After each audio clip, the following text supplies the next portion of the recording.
Ladies and gentlemen, welcome to the Crosse Commission podcast.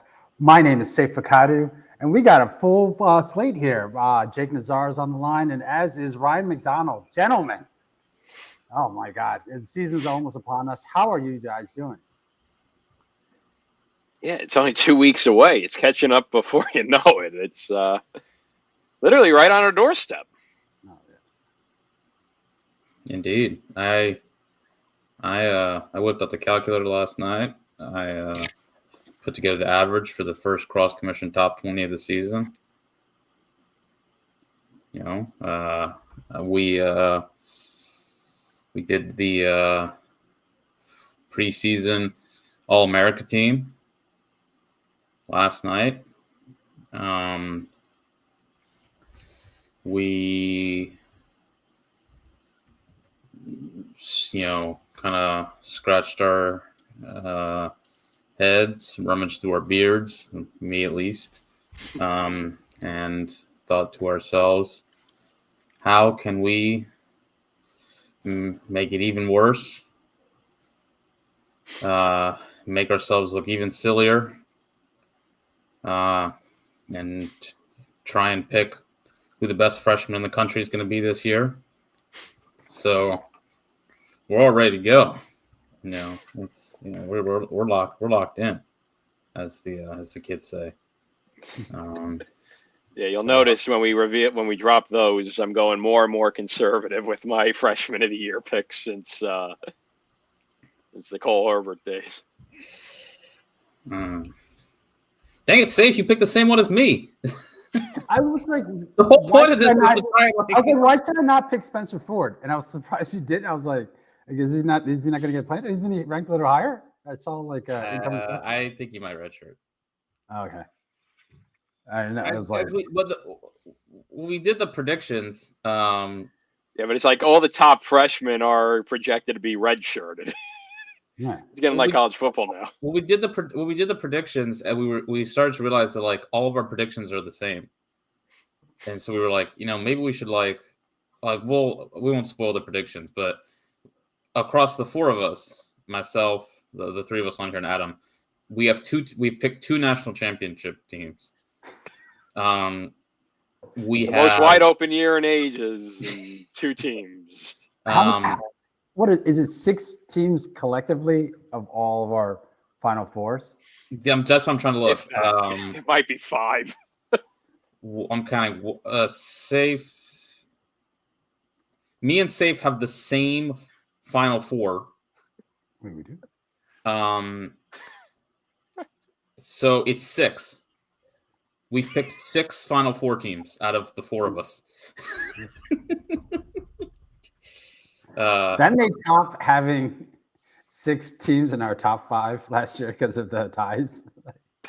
Our Touraton, I'll give you our Touraton winner was unanimous until we just realized maybe we should not do that. Poor guy's going to get hurt if we make him unanimous. Our national champion and coach of the year thing, you might be putting together like how this was going. Literally aligned until we, it was like, maybe we shouldn't do that.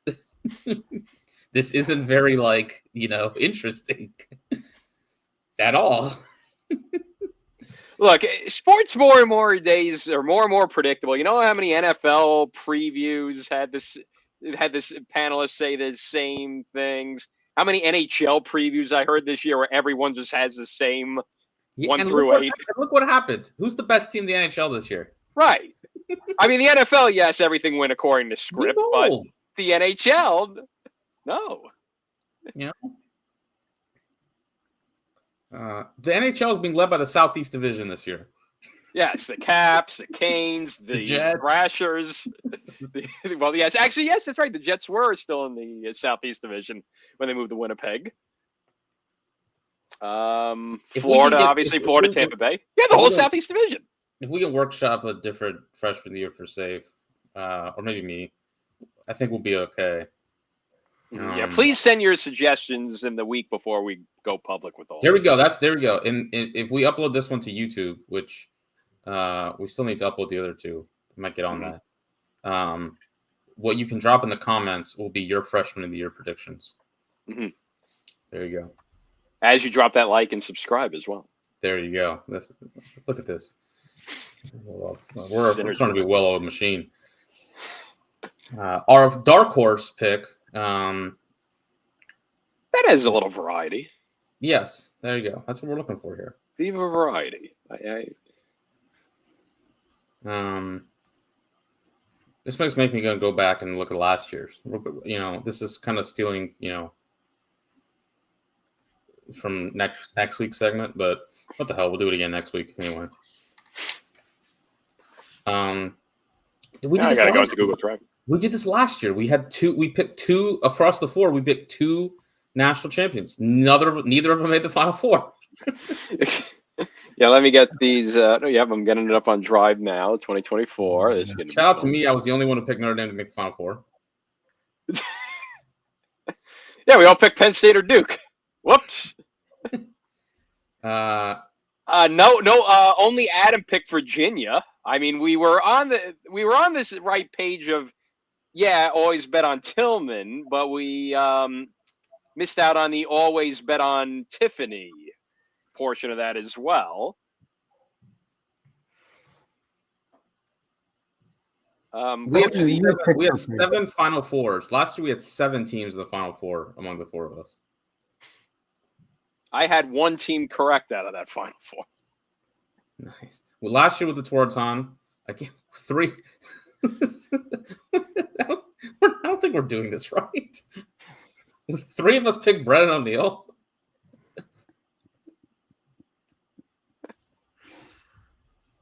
Coach of the year last year, we all whiffed, but we did 4 different. Freshman of the year, I think this was the closest. Last year was the closest we came. We really, we were actually good with freshman of the year last year. To be fair, we were blessed by options. Yes, it was a very deep freshman class. Dark horse, we also did, I think, quite well. To be fair, safe pick Syracuse, which great pick, great pick. Yeah, quarterfinalist, 4 seed. It is a great pick. I stand by it. Dark horse, God. They were ranked like preseason. Wait till next week. I just a scrappy team up there. Ryan had Richmond. Adam had Loyola. And Townsend, not bad, Jake. That's a great pick. I think we might have learned some lessons about the Patriot League and picking Patriot League. All right, one more. We'll do 2023. I think this one was a rough one. Yeah, let me see if it's in my drive. Oh, yeah.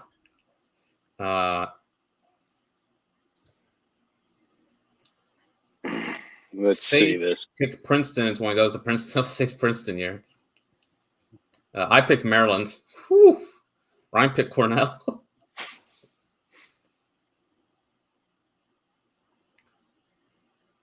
I had a Maryland, Virginia, Princeton, Georgetown Final Four in 2023. Nailed it. Hell yeah, brother. Nailed Virginia made it at least. Yeah. Oh, this is the year I picked Gavin Adler, and he should have won Ryan, if the Toraton. Honestly, Ryan, that's a very dignified, mature adult. I'm going to give you that one. Like, if the Toraton committee wasn't so geared towards offensive players, he should have won the Toraton. I'm going to give you that one, Ryan. What was there? Most dark horse team Jacksonville. God, I couldn't even tell you that. What was I cooking? I mean, at that point, Galloway looked like he was cooking something. So, Ryan, did you pick Harvard again as your dark horse team this year? You'll have to find out next week. Because you picked them 2 years ago too. I do notice I did pick Harvard 2 years ago. Will I pick them again? You'll have to tune in to find out. Yeah, I'm realizing that my trend, like 2 years ago, I doubled up on Coach of the Year and Dark Horse, and I may have done that again. And now I'm starting to feel a little. Putting all my eggs in one basket might not be. Might need to diversify my portfolio a little bit here. Shouts to Chris, the Coach of the Year whisperer, picking Kevin Corrigan in 2003. Smart move. All right. No more spoilers. You'll have to wait till next week. Mhm.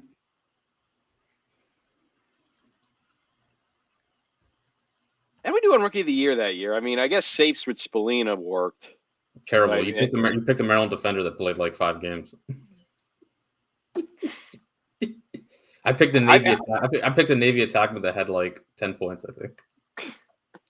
Adam, as always, the ever hopeful of Johns Hopkins' future every year. I think he might have been the close. Oh, Spallina. I mean, Spallina. Aside from Spallina, I mean, I think he might. Yeah, have been Collison's a decent pick though, but that was a good. it does fit. It does align with Adam's ever optimistic hopes of Hopkins every year that crash down around mid Big Ten play. Speaking of which, that is one of the conferences we're previewing tonight. We're doing the Big Three. 2 of your Power 4 conferences plus the Power Money Conference, ACC, Big Ten, Ivy League. Endowments and revenue for days.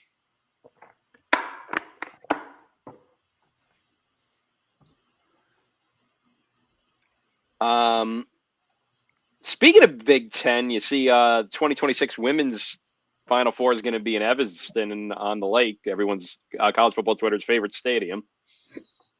It's cool. Yeah, So that's pretty neat. Yeah, so because again, it's a World Cup year, it might be a little bit of foreboding of what they're going to do for the men's tournament. Might be at a campus They again. still haven't announced that, have they? Nope. Love it. Beast. I mean, to be fair, we're still getting schedules released today to the point where we found out Monmouth and BU added a game together in about 3 weeks.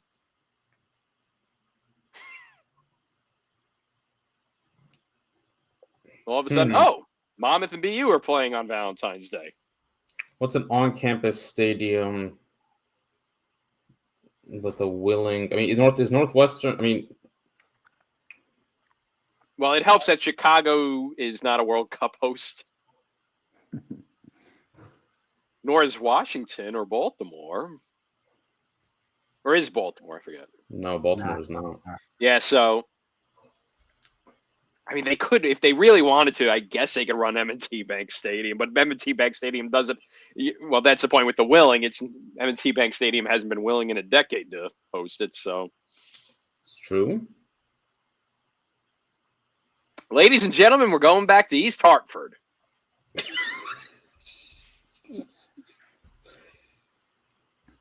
True East Hartford has never been tried. It's true. That is true. Yeah. That's what I've been saying. Listen, cost of living, better look economy in a year's time, 18 months. Was not fair. It was not a fair representation of gas prices. Yeah, inflation was hitting hard this summer, 2022. Exactly.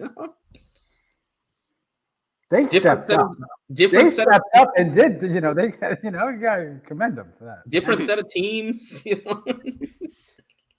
didn't have Notre Dame in 2022. They had Rutgers. Look, 2 Ivy League schools. They had the lightning delay. Yeah, it's like Maryland Princeton ended at like 11 o'clock at night. Exactly.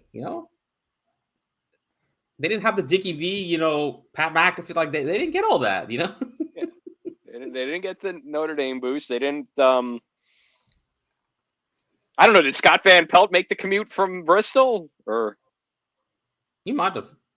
Oh, he might have. Okay, that could have given a bit of a boost. But we got to have the heavy hitters. What if we had a Maryland, Syracuse, Virginia, Hopkins, Blue Bloods Final Four in East Hartford? Slow down. It's a little early in the program. Can't get my juices flowing like that. 14 minutes in.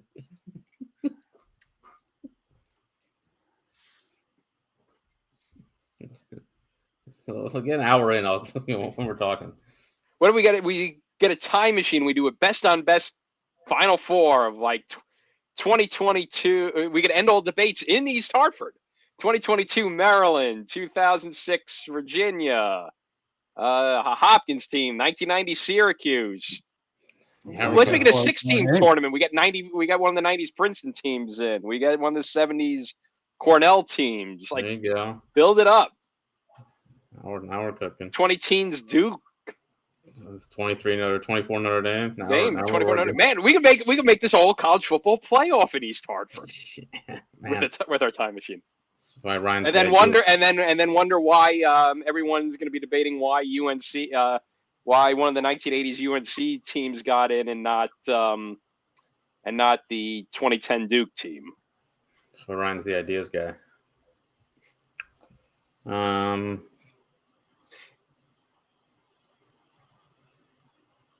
Is that Northwest? How many people does that Northwestern Stadium sit? When it's done, when they're finished building it. Well, it's not going to be at Ryan Field. How much does Ryan Field sit? Well, they're rebuilding it. Martin No. Stadium. When it's done. Ryan Stadium, the new one is going to fit.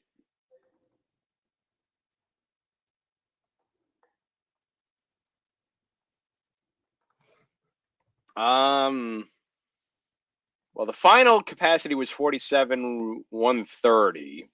12,000. I'm from the Northwestern website. I'm trying to think. The new stadium they're building. Oh, the new one. Oh, yeah. The Final Four is New Northwestern. Ryan Field capacity. 35,000.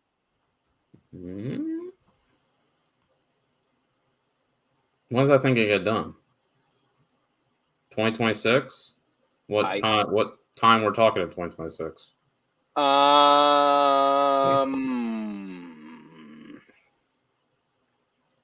Pending replacement. They're not going to get it done in time. No, it'll be done in time for the next Blackhawks outdoor game, though.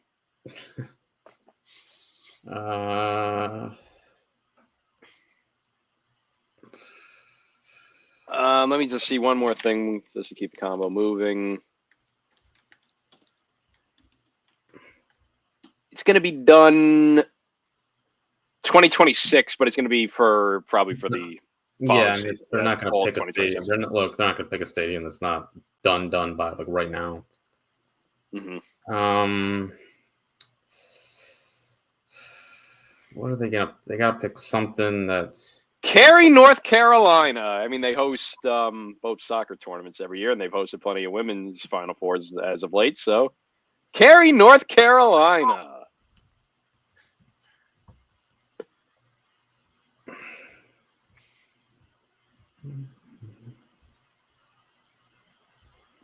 Interesting one, though. Terry Foy was throwing around. Someone was bringing it up, and he was suggesting maybe Rutgers Stadium could work out.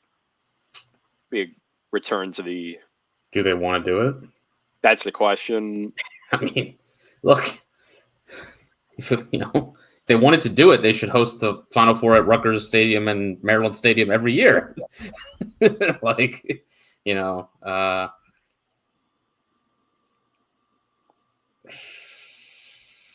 I don't. Can they swing the charges for the tickets if you're at a stadium, a college stadium? You know what I mean? Like the NFL stadiums are a little better facility-wise, and maybe justifies the ticket price. And if you're paying the same price for aluminum, I'm pretty sure that's what Rutgers Stadium is, right? Just like a aluminum seating.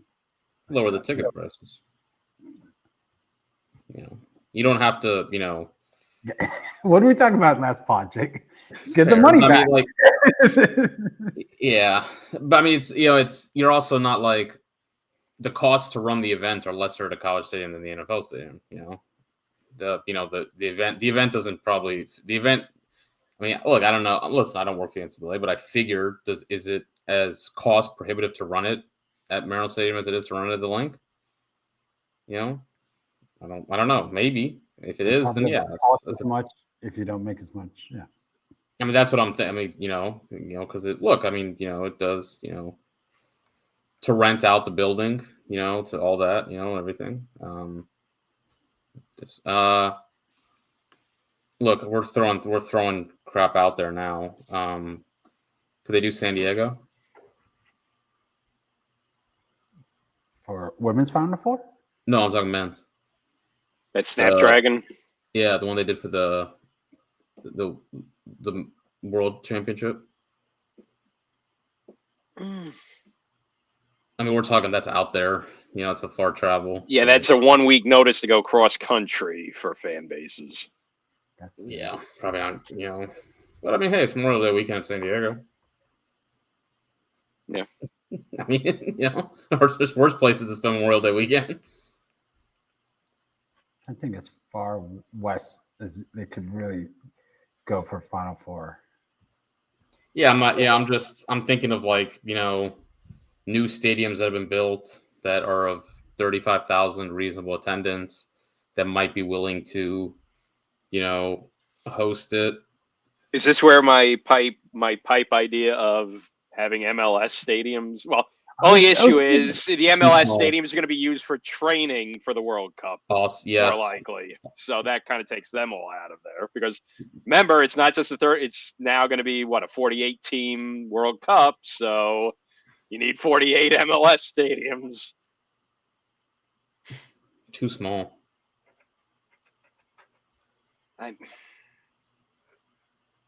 Atlanta?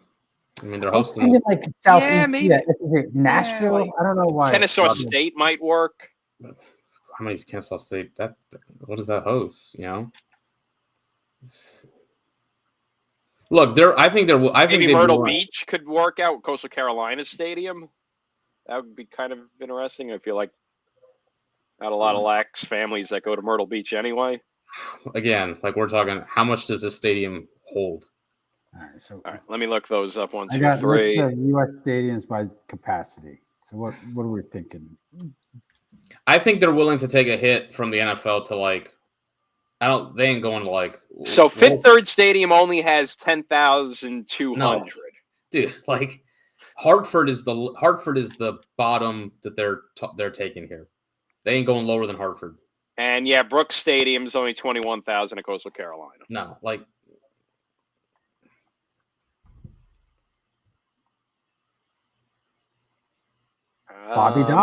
Bobby Dodd in Atlanta, 55,000. Alumni Stadium at BC, maybe. What do you got? Alumni Stadium sits 44,500.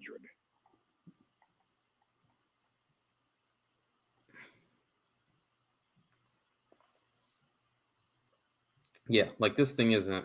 There's no way they're hosting the fun. I don't know. I shouldn't say no way. That's the only issue is there's like Alumni Stadium's out of the way in Newton. It's not in Boston.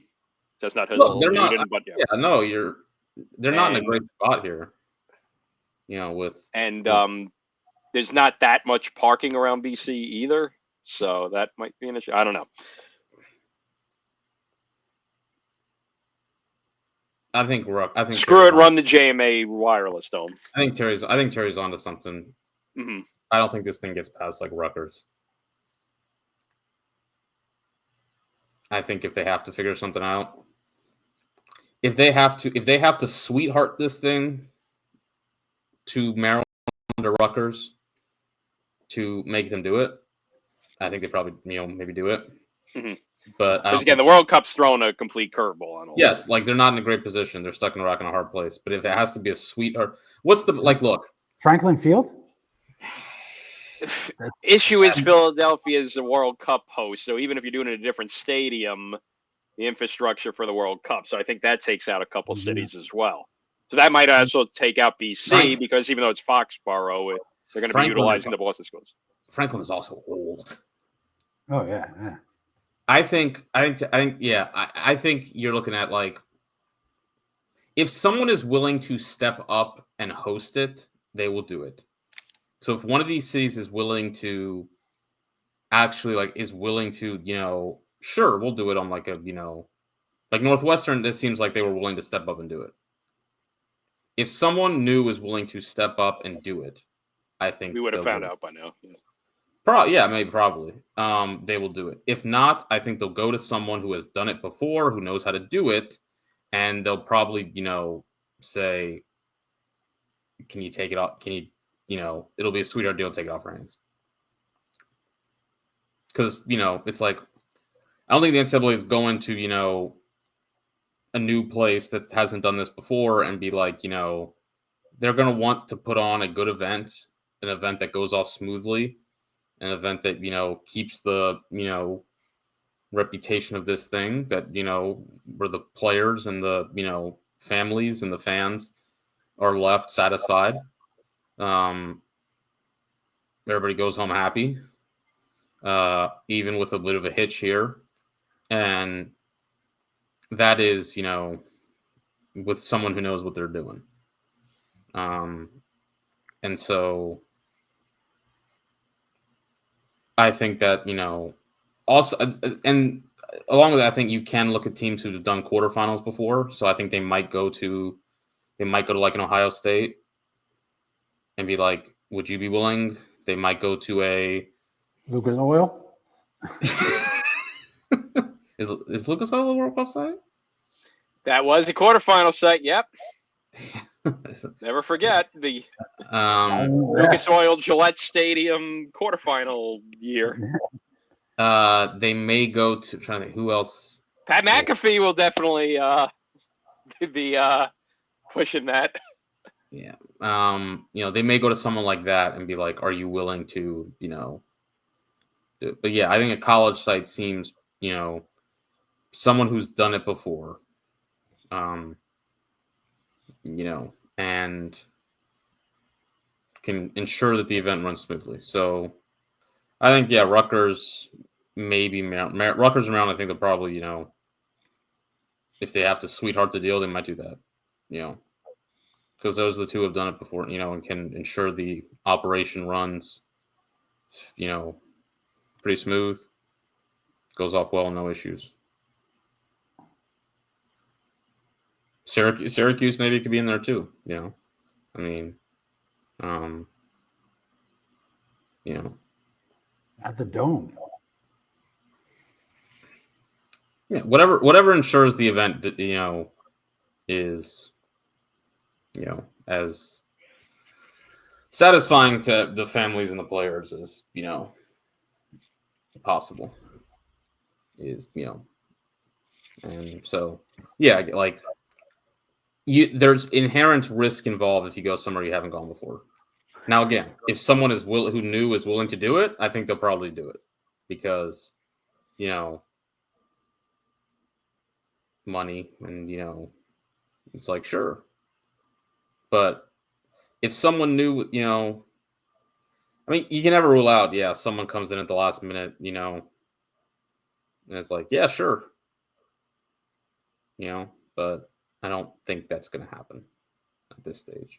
We'll see, though. The Northwestern thing, had anyone really heard a peep about that until now? Didn't seem like it, so. But the, infrastructure of hosting a 10 to 12,000 versus even in a downscaled from an NFL stadium, Final Four, 30, 40,000 is pretty sizable. So we'll see what happens. They announce 27, 28, though, correct? Yes, I believe. It was Philly, Foxborough? Philly and Foxborough, as always. Okay. This year is... so this year's Foxborough for men and women. Yes. 2027 is Philly, 2028 is Foxborough. They still have on their website 2026 for Foxborough, but obviously with the World Cup, that's not happened. And this year, the quarterfinals are Annapolis and Providence at Chris's favorite stadium, Brown Stadium. Brown Stadium's got it 2 of the next 3 years. Same with Annapolis. Next year, old school Hofstra in Delaware. You got Richmond in the mix in 2028. Indeed. Richmond's... They got a really nice facility there, so that should be a nice quarterfinal. Endowment, Richmond University of Richmond does have the highest tuition, or at least used to have the highest tuition in the nation. Really?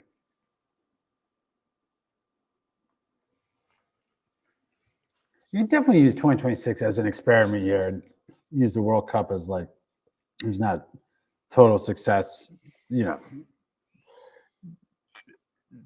kind of not an excuse, but just be like, hey, you know, we had to do something, and maybe this is the chance to one of those Cali, Texas. I could see. I mean, are they all there? How many? They're definitely in Dallas Cowboy Stadium, but there's like Yeah, they use or a Frisco couple for the Texas. FCS title game Yeah. quite a bit. What was that? NRG Stadium, right? Didn't they in Arlington or That's something? That's Houston. That's Houston. Oh, sorry. What was But they have the Arlington. in Arlington they have the old Rangers ballparks now, a football stadium. Yeah. They're in 2 stadiums in Texas. But I mean, the NFL stadiums in Texas are way too big to book for. Yeah. See, this is the thing you could do if, like, you had planned it out ahead of, like, you know. Yeah. I mean, you could even say, like, Nashville at Vanderbilt Stadium could work, too. But, again, I think that it's a little too That's creative what for we the have NCAA. like Tennessee, like North Carolina, something in the southeast. They announced that, this World Cup was, like, this has been known for a while. Yeah, like, long while. Like, when did they announce the World Cup sites? Bush. Trump was in office the first time, wasn't he? The World Cup, yes. The World Cup they announced. The cities, I think they announced what, like 2 or 3 years ago. Yeah, there's been time. It's been a minute. Dan like Snyder we got the Club World Cup this summer that FIFA's cash grabbing for all it's worth now too. June 16th, 2022. So 2.5 years ago. Do it in Tokyo, like they're doing the World Lacrosse Championship. Okay. Yeah, Women's World Lacrosse Championships heading to Tokyo. Natanya. Natanya, Israel. Melbourne, Australia. Melbourne, yeah. Edinburgh, Scotland.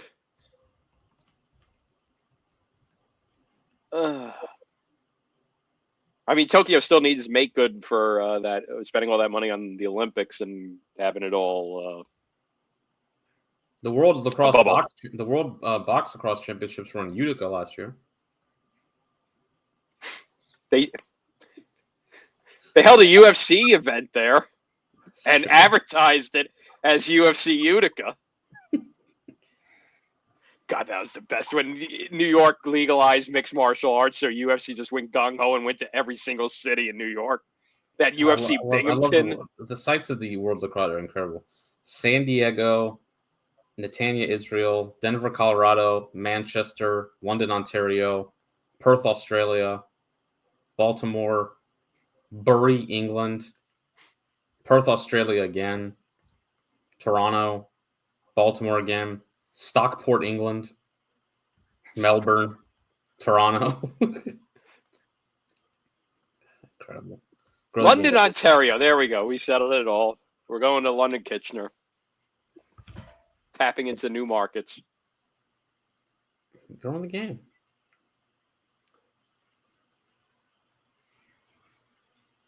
Still, my biggest regret when I went to Toronto was not driving by the Hill Academy. Did you get past the guards? It's just a military institution. All righty, let's dive into then our conference previews. Where do we want to start? Ivy. Storylines? Yeah, so I think across all, maybe we can do like all of them, Mm-hmm. So I think with the storylines with this, I think the big thing is going to be how many bids does each conference get?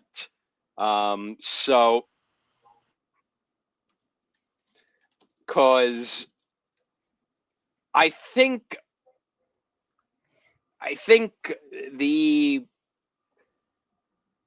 the question is going to be how strong is the Ivy League going to be, because that's going to determine how many bids they get. Past couple of years, it's only been one because of just everything happening outside the Ivy League, which just opened up to, well, Princeton gets in and no at-larges because the Big East is cannibalizing itself, or Actually, yeah, it's really been the Big East the past 2 years.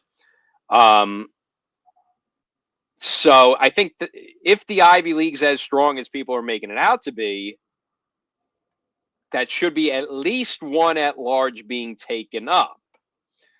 But if it isn't, well, the ACC, I think more than past couple of years, is more top heavy than spread out. You got 3 teams that look like clear tournament teams, and then 2 that we'll discuss aren't exactly surefire bets. Even though one is ranked pretty high in a lot of polls, there's a lot. They're probably the team with the most question marks in the nation. We'll get to that in a little bit.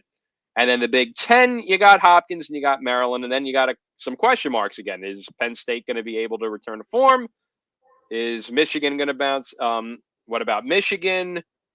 So I think the big storyline is here, because I think when we look at the mid majors, is it really only, as of right now, looking like going to be another? The Big East is going to be the only one really in a position as of now to pick up an at large. Things could change if Towson has a really good regular season and then fall in the CAA championship, whatever the A10 does, et cetera, et cetera. But chances are your at larges are coming from these 3 conferences, maybe one of Denver, Georgetown. And it's going to depend on how strong these leagues really are and seeing how many of them each get an at large, because there's a lot of moving pieces between the 3 of them.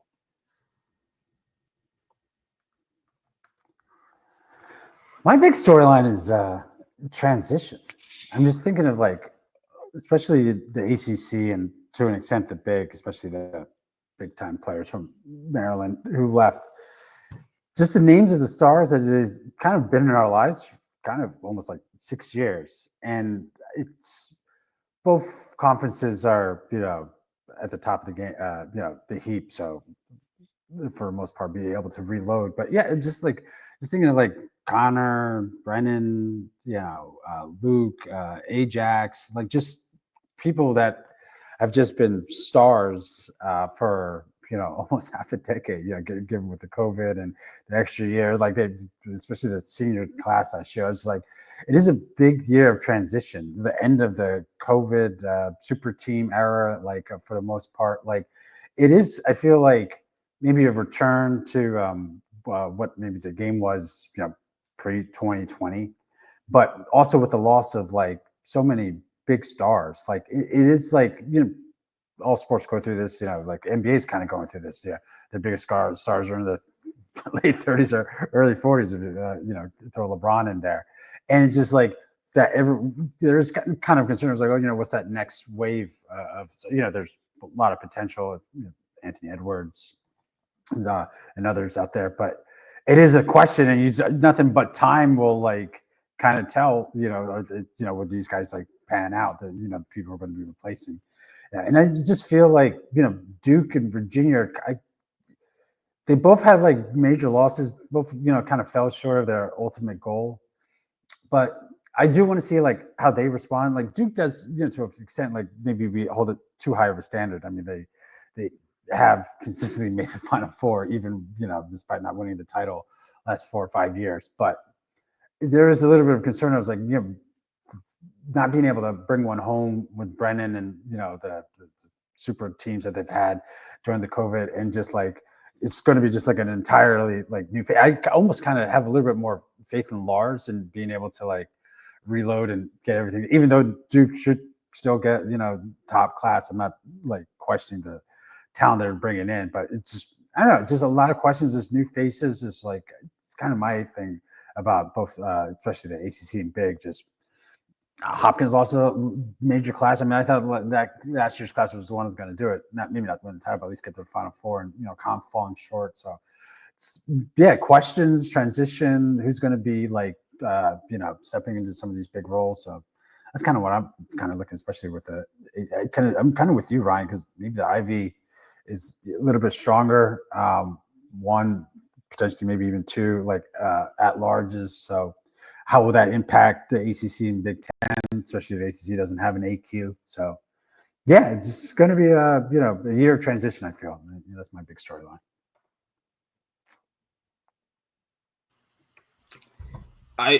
I think both of those, yeah, I think hit the nail on the head. You know, these leagues are have been in a lot of ways as strong, I think you could argue, as they've ever been over the last couple of years. The Big Ten's best seasons, at least top to bottom, have been the last couple of years. 4 Big Ten teams have gone to the tournament in 2023 and 2024. Those are the league's 3 Big Ten teams gone to the tournament in 2023. The Big Ten hasn't had a sustained run like that as a league. You know, with Michigan obviously as its rise as a NCAA tournament team over the last couple of years. Hopkins, had it, sort of, pushing through its backslide, and returning to being a top 10 program. Same with Penn State, and you've had Rutgers and Ohio State still staying, kind of around the top 20, and Maryland. You've had essentially 6 top 20 teams or thereabouts in the league for the last 3 years. That's not what the league was pre-COVID, where Michigan was not a factor. Rutgers was in the mix, but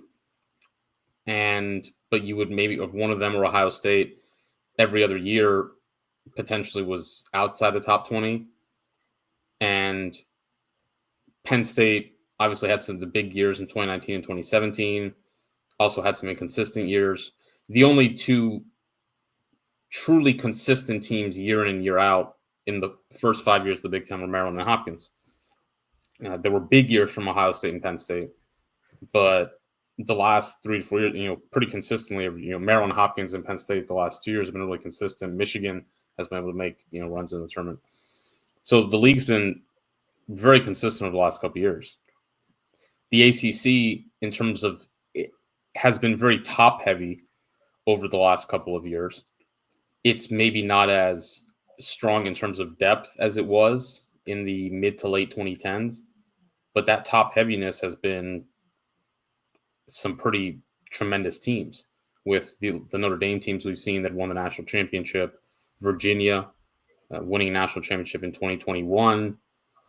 Duke has remained still in the mix for Final Fours. Syracuse now, so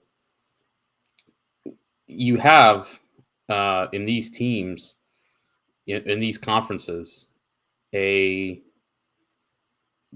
their strength has been, probably the preeminent story, at least relative to the rest of the country. And now, if you go to, me and Safe have been talking a lot about this, like lax references, they do a great job. Subscribe to Crosse References Pros. If you look at their returning production number, heading into 2025, if you look at the best team, the team's lowest in terms of returning production, the lowest ranked power conference, lowest ranked, you could say, power conference team.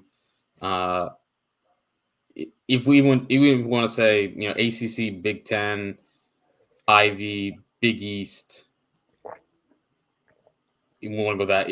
If we just want to do top 6 leagues, is Rutgers. Rutgers is there at 70th. Duke is at 67th. Michigan's at 64th. Maryland's down there. You've got Virginia 47th. Penn State. Hopkins right behind Maryland.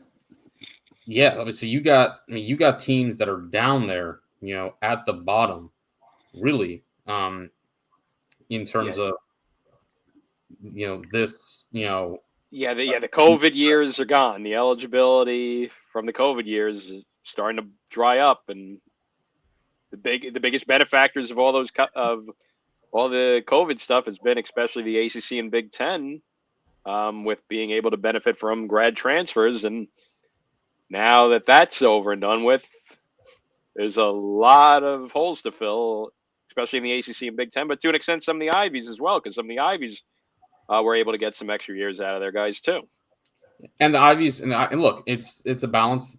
Syracuse, Ohio State, North Carolina, Notre Dame have some good amount of production coming back. Ivy League, there's some big teams up there: Princeton, Penn, Harvard, Cornell. So it's a balance. But certainly, yeah, there's some teams who have got a lot to replace.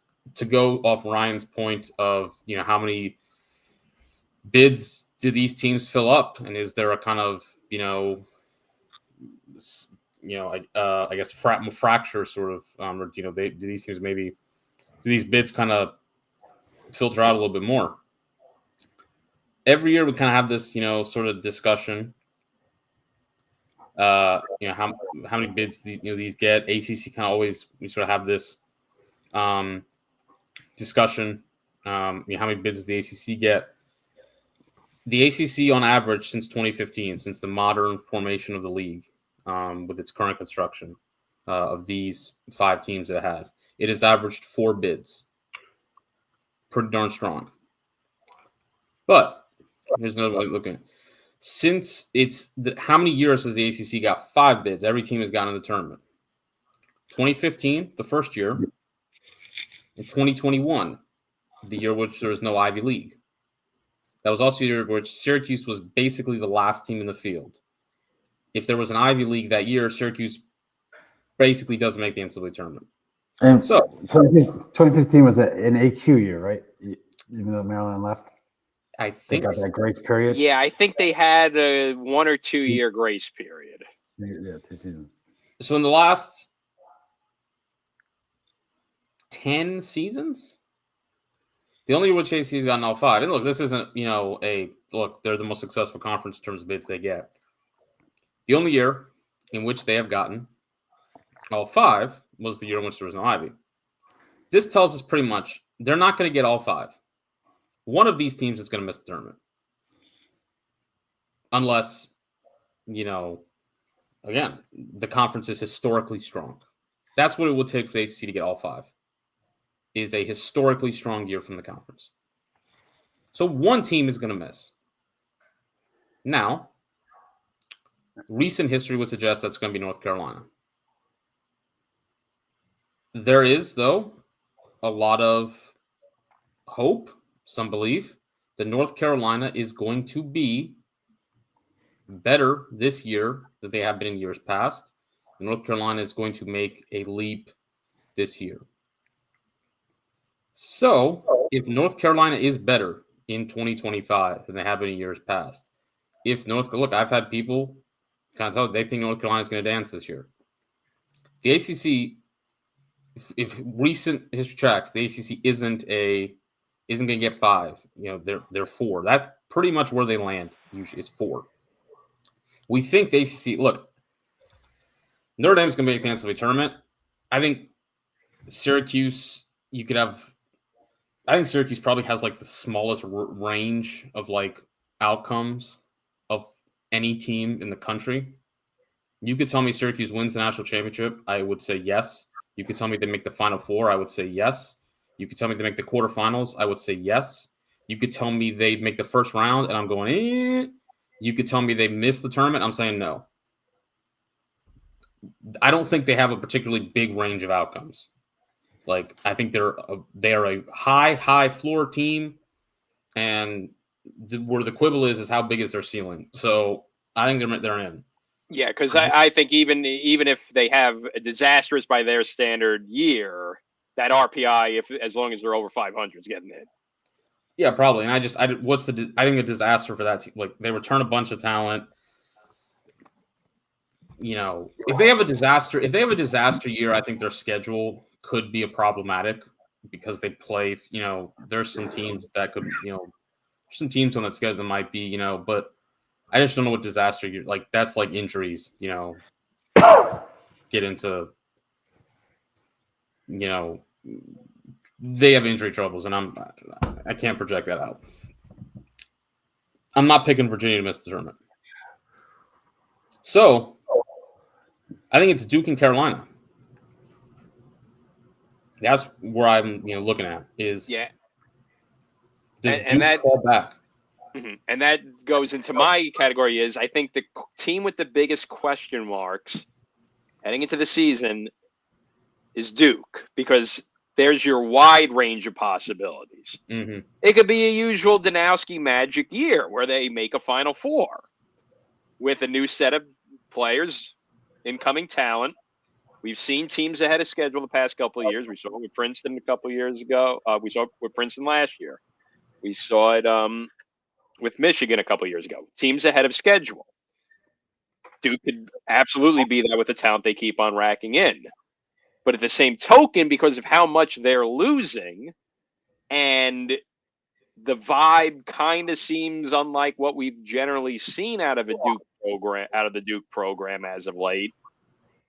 Is this a year where Duke starts to, have that shine wear off, and potentially the unthinkable happens where they miss the tournament? Yeah, I mean, it's not as unthinkable considering what happened a couple of years ago. But yeah, I think that's the question. I think it comes down to Duke and Carolina. Unless it's historically great year for the conference. Duke remains strong. Carolina bounces back to 2021 form, or even 2015, 16, 17. In which case the league's got 5, and everybody else is playing for second place. There's really under 8 combined out of conference losses. I think if they get that, then they've got maybe a good chance of 5 teams, unless one team loses like 4 of those out of conference losses.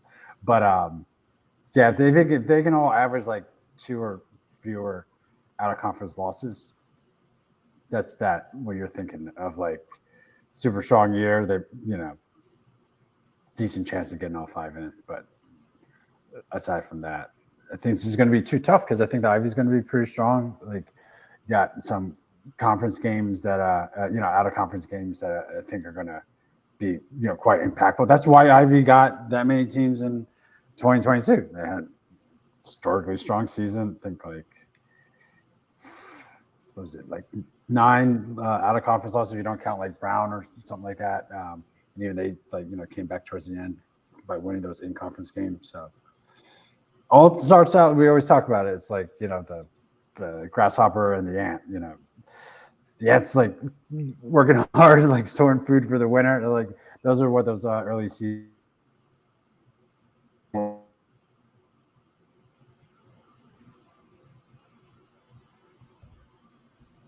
You good, sir? Kind of. That was it. I was just saying, if the Ivy has a really strong start, I think that could really shape how, musical chairs at the end of the, how many chairs are available for, both the Big and the ACC.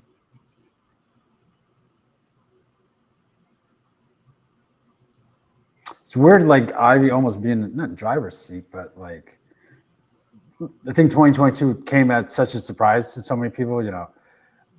Didn't play 2020, had no season 2021, and then have really strong conference wide, and 2 teams make the Final Four. So this one year, though, I think more eyes are actually on the Ivy. So I wonder how that will be. They won't be able to sneak up on people like they did in 2022.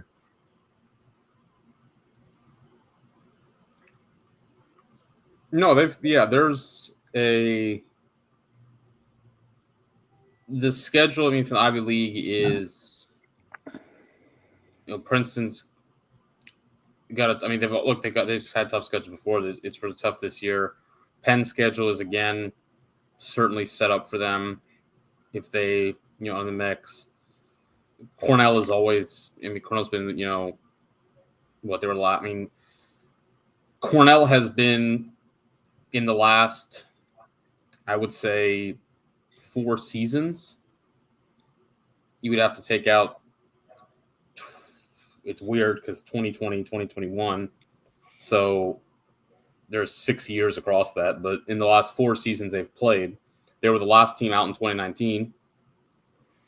And they had, a quibble with that.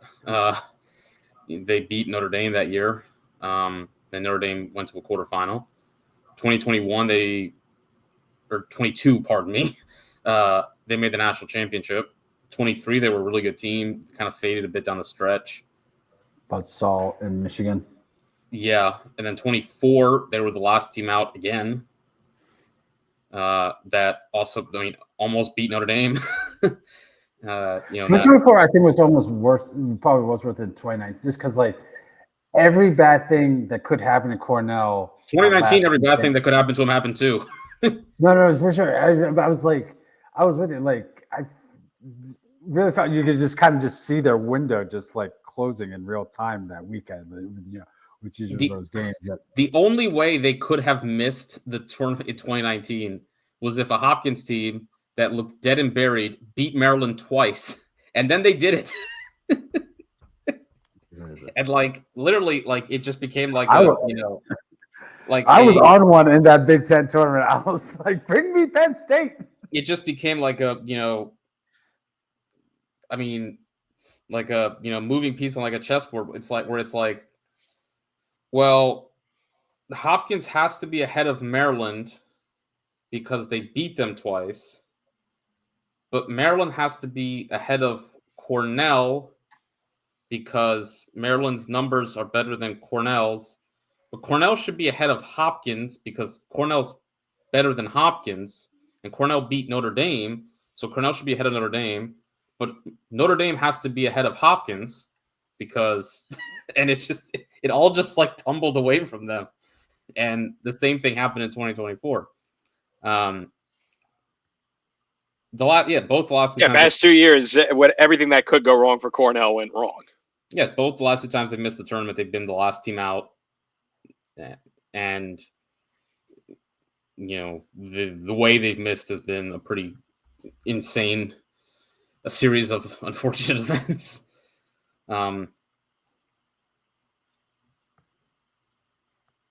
Those three teams, I think, are the teams to watch out for. I would say you've got Brown, Dartmouth, Harvard after that.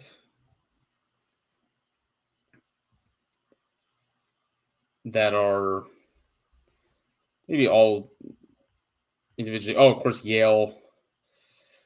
Yale's an interesting beast. We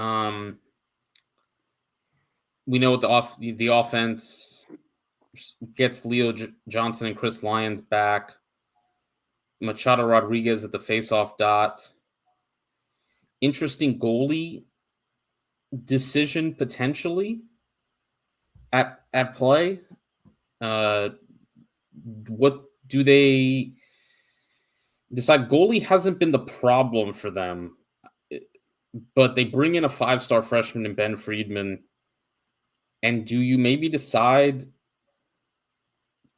that you need to steal an edge here? Do you? I could see a decision where, again, Jared Paquette's not the issue with Yale in any way. But I wonder if Shabe maybe looks at it and says, maybe we need someone who can win us games, and maybe we need someone who can steal goals for us and get us some saves when, get us that one or two saves where we really need them. Their problem has been the defense. It's not been their goalie play, and Hugh Connor as well whenever he's played. That's not been the issue. There's certainly, Yale, again, they're a team who's not been too far out. Last year was the year it just kind of fell tumbling down for them. And even still, they were right there, kind of in the mix up until the last couple weeks. They went 11-4. So you have to take, account for them in the top 10.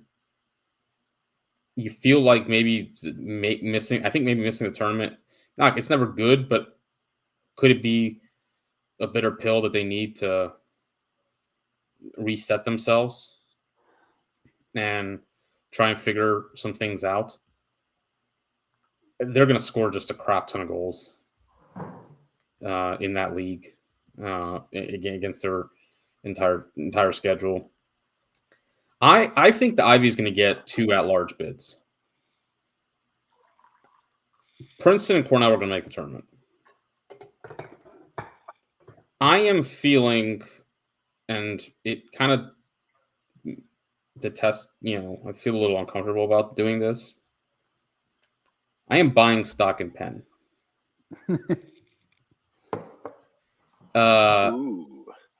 So Yale, I'm like, I don't really know what to go with that. It's really, look, it's possible, like that I think they're the wild card in the mix. Penn is bringing back a lot of last year's team. The thing with them bringing back a lot from last year's team is that a lot of that is from an offense that was not very good. So I don't know what to do with that offense. The offense was just at times, honestly, quite painful to watch. They were 32nd in offensive efficiency. In shooting percentage, they were pretty good, but they didn't get a lot of not a lot of shots off. Like they got 43, they were 43rd in shots per possession. So they didn't create a lot of shots. The shots they got weren't particularly good. They, this offense revolved around in a lot of ways for so many years. Just give it, to Big Sam Hanley and worry about, pretty much everything else after that. And then I think, so, there was some sort of like, people kind of did the thing like, well, maybe because everything was just like, give it to Hanley. And now that Hanley was gone, maybe they like actually run like an offense. Like, nope, that didn't. Taking the best player out of the offense did not make the offense better. They bring back a lot of, the pieces on that offense. I just don't know what that offense is. Here's what I do know. They're going to play really good defense. And in the Ivy League, that's going to help you a lot because the Ivy League doesn't play a lot of defense. Penn was 13th in adjusted defensive efficiency last year. And Penn was first in the country in adjusted save percentage. Emmett Carroll might be the best goalie in the country. So some preseason this team, All-American. No, I was just saying some preseason All-American sheets. Concur. Yeah, absolutely. Yeah, for 100%. The next best defense in that Princeton ranked better adjusted efficiency. I think that's sort of like a mirage. Like Princeton played great against some not so great offenses and not great against some better ones. After that, you got to go down to maybe Harvard. Penn has the first team All-American, you could argue, in Emmett Carroll. I think definitely a first team All-American in Brendan Lavelle at close defense. This team is going to be tremendous on the defensive side of the ball. So I think this gives them a really high floor. And a Penn team with a high floor is always going to be frisk in the mix because we know what Murphy does with that schedule. They're at Georgetown. They play Albany midweek. They're at Delaware. They do that, two-step with the Carolina and Duke. They have, the weakest portion of their schedule is Brown, St. Joe's, Dartmouth, which if Brown is improved, doesn't have to be the drag on the schedule that it was last year. Same potentially if Dartmouth can continue Kind of the upper trajectory they've been on. And then how about this for the last 5 games of the season for Penn? Cornell, Yale, Harvard, Princeton, Notre Dame. I mean, that make or break the season in some they could go 0-5 and that could be it, or they could maybe honestly win one of those and be okay. But I can, this is they play 7, 8, 9, 10, 11, 12, 13, 14 games, and 6 of them are against top 10 teams.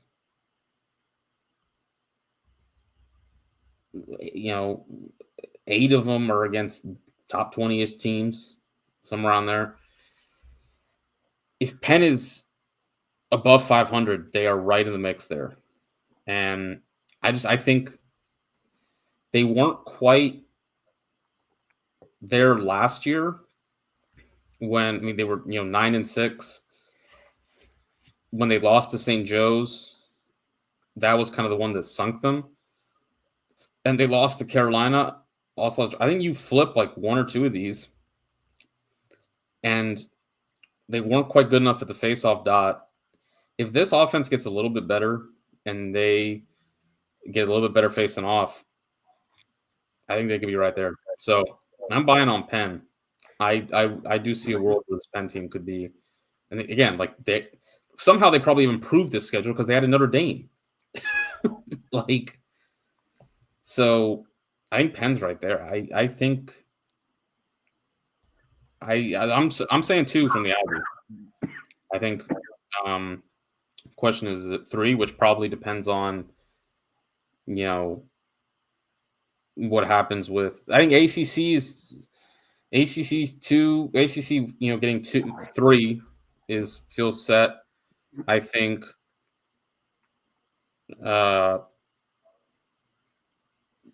Ivy getting 2 to me is pretty safe.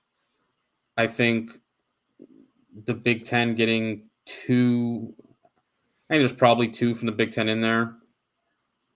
And then, your last one. It really comes down to the 4th place teams in these 3 leagues. Yeah, there you go. Or another Big East team. That's probably going to be your bubble. 2nd place Big East versus 4th place ACC, 4th place Big Ten, 4th place Ivy League. Indeed. And if you're wondering, okay, is there room for anybody else? It's have an amazing season. That's kind of always how that's always how it's got to be.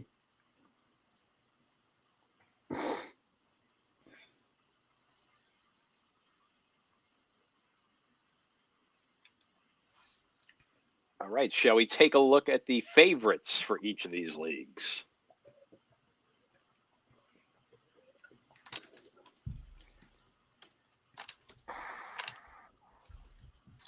I'm going with Princeton for the Ivy because I think Cornell's going to be right up there.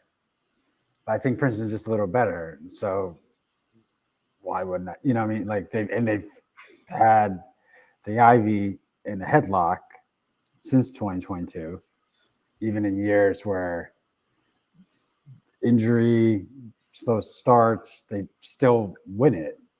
And I think Manlin's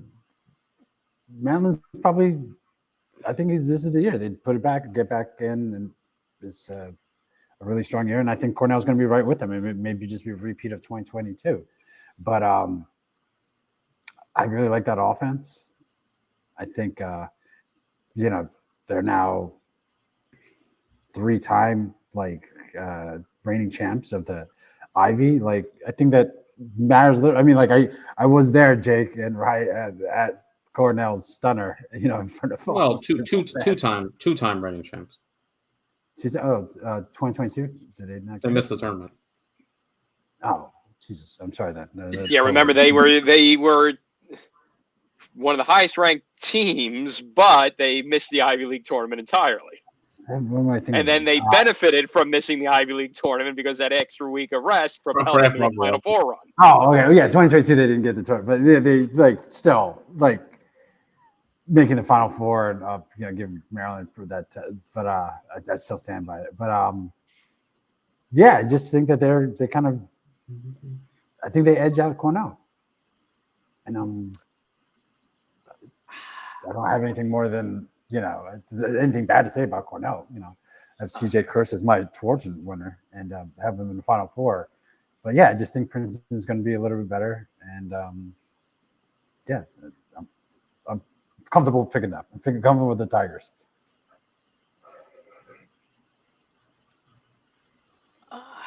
I think regular season wise, it's really going to come down to the winner of Cornell Princeton, I think, and games in Ithaca sets the tone for the rest of the Ivy League schedule. And it's in mid-March, remember. It's not like it used to be the last week of the season. Yeah, I think Cornell and Princeton are co-favorites, but I think regular season-wise might give a slight nod to Cornell. I think they're both neck and neck and very even, but I think if it's going to come down to a tiebreak in the regular season, it's going to come down to head-to-head, and I think it being in Ithaca in the middle of March, it'll probably be a 35-degree and cloudy day. Jeez, the way this winter's going, it might be less. It might still be frozen. Yeah, it might still be polar vortex. Probably snow on the ground. Yeah, well, it's Ithaca in March. There's definitely going to be snow on the ground. So yeah, I think you go by the head-to-head. And I think regular season-wise, we'll have that discussion when we pick our conference champs. I think regular season-wise, I give a slight edge to Cornell just because of that schedule. Yeah, this will be a theme for, as we go throughout these, next week and everything. I've picked against Cornell a lot these last couple of years. I'm not doing that this year. And that might prove to bite me. But I am very, very high on Cornell this year. That offense is going to score a preposterous amount of goals. They did it last year. All they do is return probably the best attackman in the country. I wouldn't even qualify it. The best attackman in the country. Best player in the country? I don't know. You can maybe, Ben Ware, maybe. Other guys, Brendan Lavelle, Ben's pretty damn great. Though Kirst certainly had, some moments against him in their one-on-one a year ago. Sean White for Notre Dame was pretty fantastic, one undercover guy. So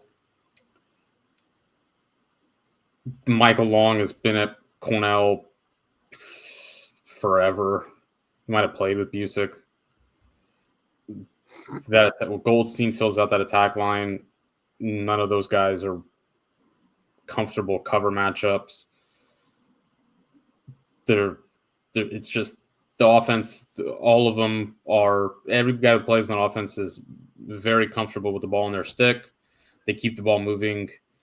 Spacing is tremendous. That offense is so well coached. Every time they play, they just look. It's humming, man. It is so. They've never look. Everything is balls in and out of sticks. Moves fast. Space. It's a joy to watch. I mean, they're humming. It's tremendous. The defense obviously is the problem. It was. I mean, no kind of way to put it, brother. It stunk. The potential signs for optimism, it can't get worse. Like Jim, it cannot get worse. And there's individual players on that defense that are talented. Brendan Staub is a very talented player. Like, he's a good player, I think, and he returns.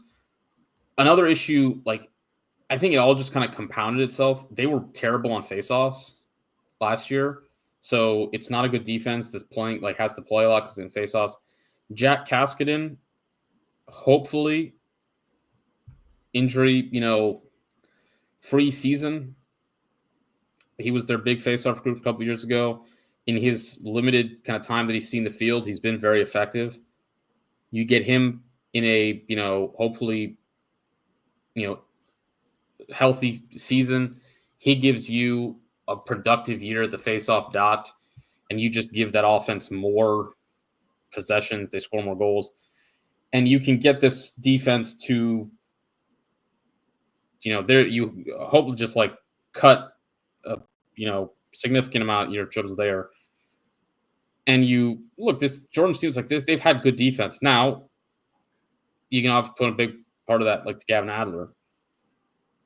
But I think there's White Nuss, a very good goalie. Like, he saves a lot. Like, I don't think their defensive issues are talent. They have a good goalie. They can win I think they can win face-offs. The defensive issues can be fixed there. A lot of the defensive issues, to me, flat out just looked. I do think some issues are shorties, but some of the defensive issues looked really like stuff that needs to be ironed out coaching-wise, and I think they can do that. Princeton is, I do have them number 2 right there on, like, the Ivy, and they're going to be a tremendous team this year. But there is some, I do kind of wonder a bit if some of it is looking at the production coming back and being a little, hopeful is not the right word. I just think there's some pieces leaving that are still pretty, impactful. I mean, what do they do in goal with John Fricaro gone? I think is a pretty big question.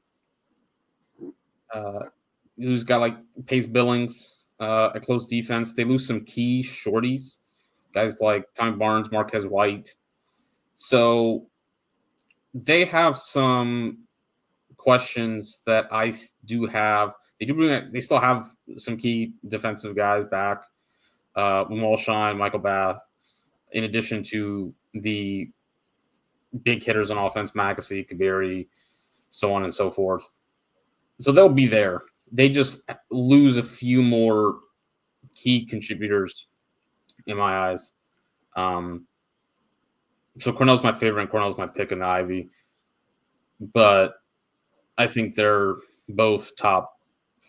I think I have them both top 5 to start the season, and I think they'll both be thereabouts come the end of the year. And I think as well with. Look, to be fair, they both have questions. Cornell has started seasons very, very well and faded to a degree. Granted, faded last year was some ways, losing that Ivy League tournament game to Penn. 2023 was a bit more kind of towards the end. Princeton has closed season strong, but has also, had, if he starts the seasons, and has been very up and down at different points. So I do think there's, from the perspective of both teams, neither of them has put together a consistently strong season across entire. I would sort of say a season, top to bottom. They both had Final Four runs in 2022. They've both had very good years, but it's there's going to be dips. But I think that's probably the challenge. What I would from both teams is they have both tended to run hot and cold over the last couple of years. But Cornell is where I lean.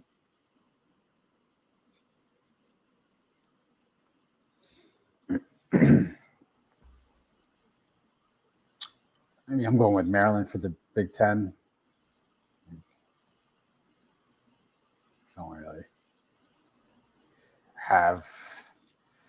Don't think it's going to be a bad season for Hopkins, but I would not be surprised by a slight step back. Rutgers don't really see being a threat.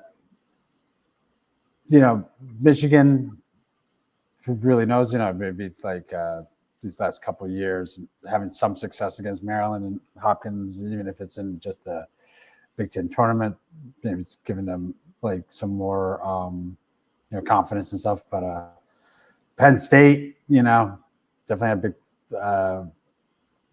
big predictions for them last year that didn't come to fruition. So losing a good amount. And Maryland just seems like, the steady like team in the conference there's a part of me that's like thinking, maybe Ohio State surprises everywhere. But if I have to pick a favorite, I'm just going to go with the Terps.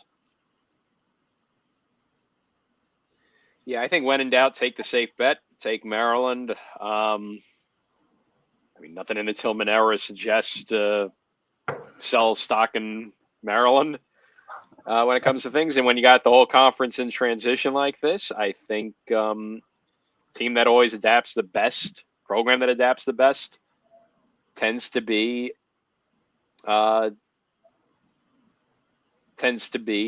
Maryland. So I think Maryland is going to be the one that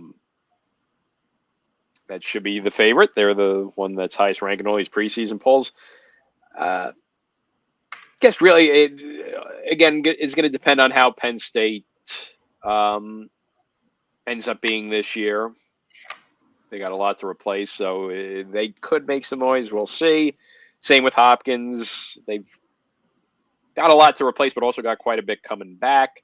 So you could also make a case for Hopkins, but I think, as you said, safe.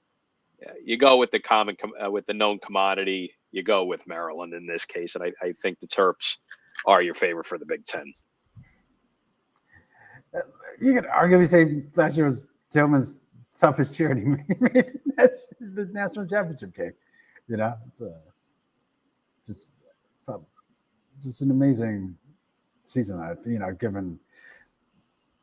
I don't think they were really in danger of like missing the tournament, but there were starting to be some questions, especially offense. Even Jake, I think you could admit sometimes the offense wasn't what it should have been, or you were expecting. And they somehow put it together, and they still made it the championship game. Just remarkable.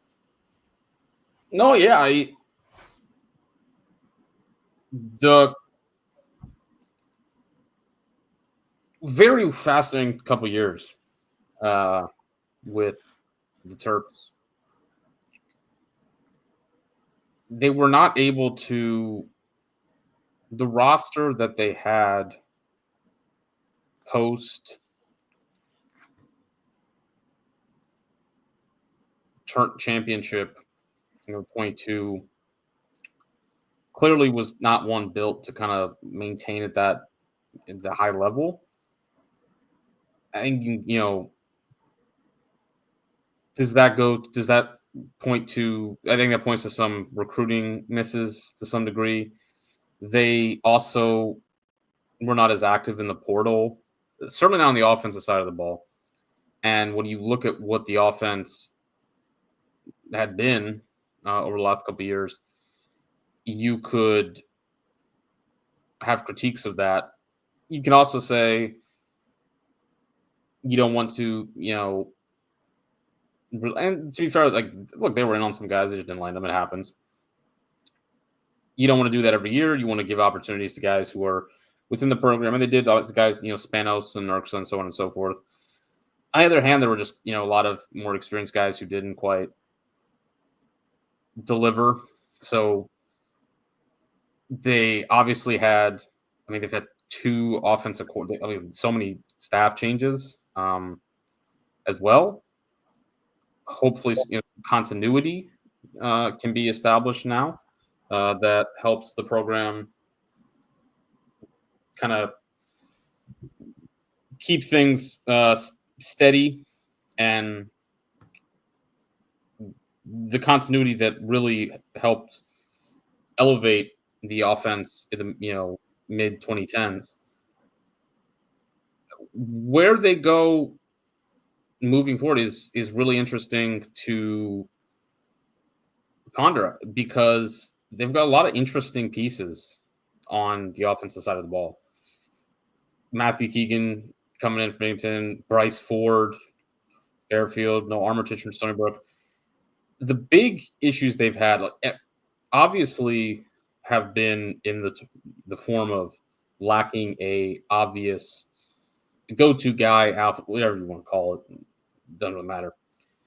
But I think more than anything is they haven't been able to coach around. They haven't been able to coach around that for 2 years. And the tournament, they did a better job of doing it with Spanos and being able to do different things, setting up, more picks in 2-man games, things like that. A big part of why they weren't able to coach around it was shooting. I mean, they couldn't shoot.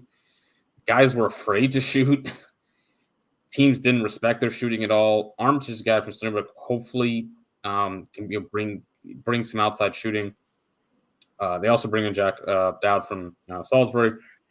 All the guys kind of bring in are guys who are really good at their level that they were at, either from D2, D3 levels or at mid-major conferences. Can they scale up is the question. Guys who had the ball in their stick a lot. This is an offense that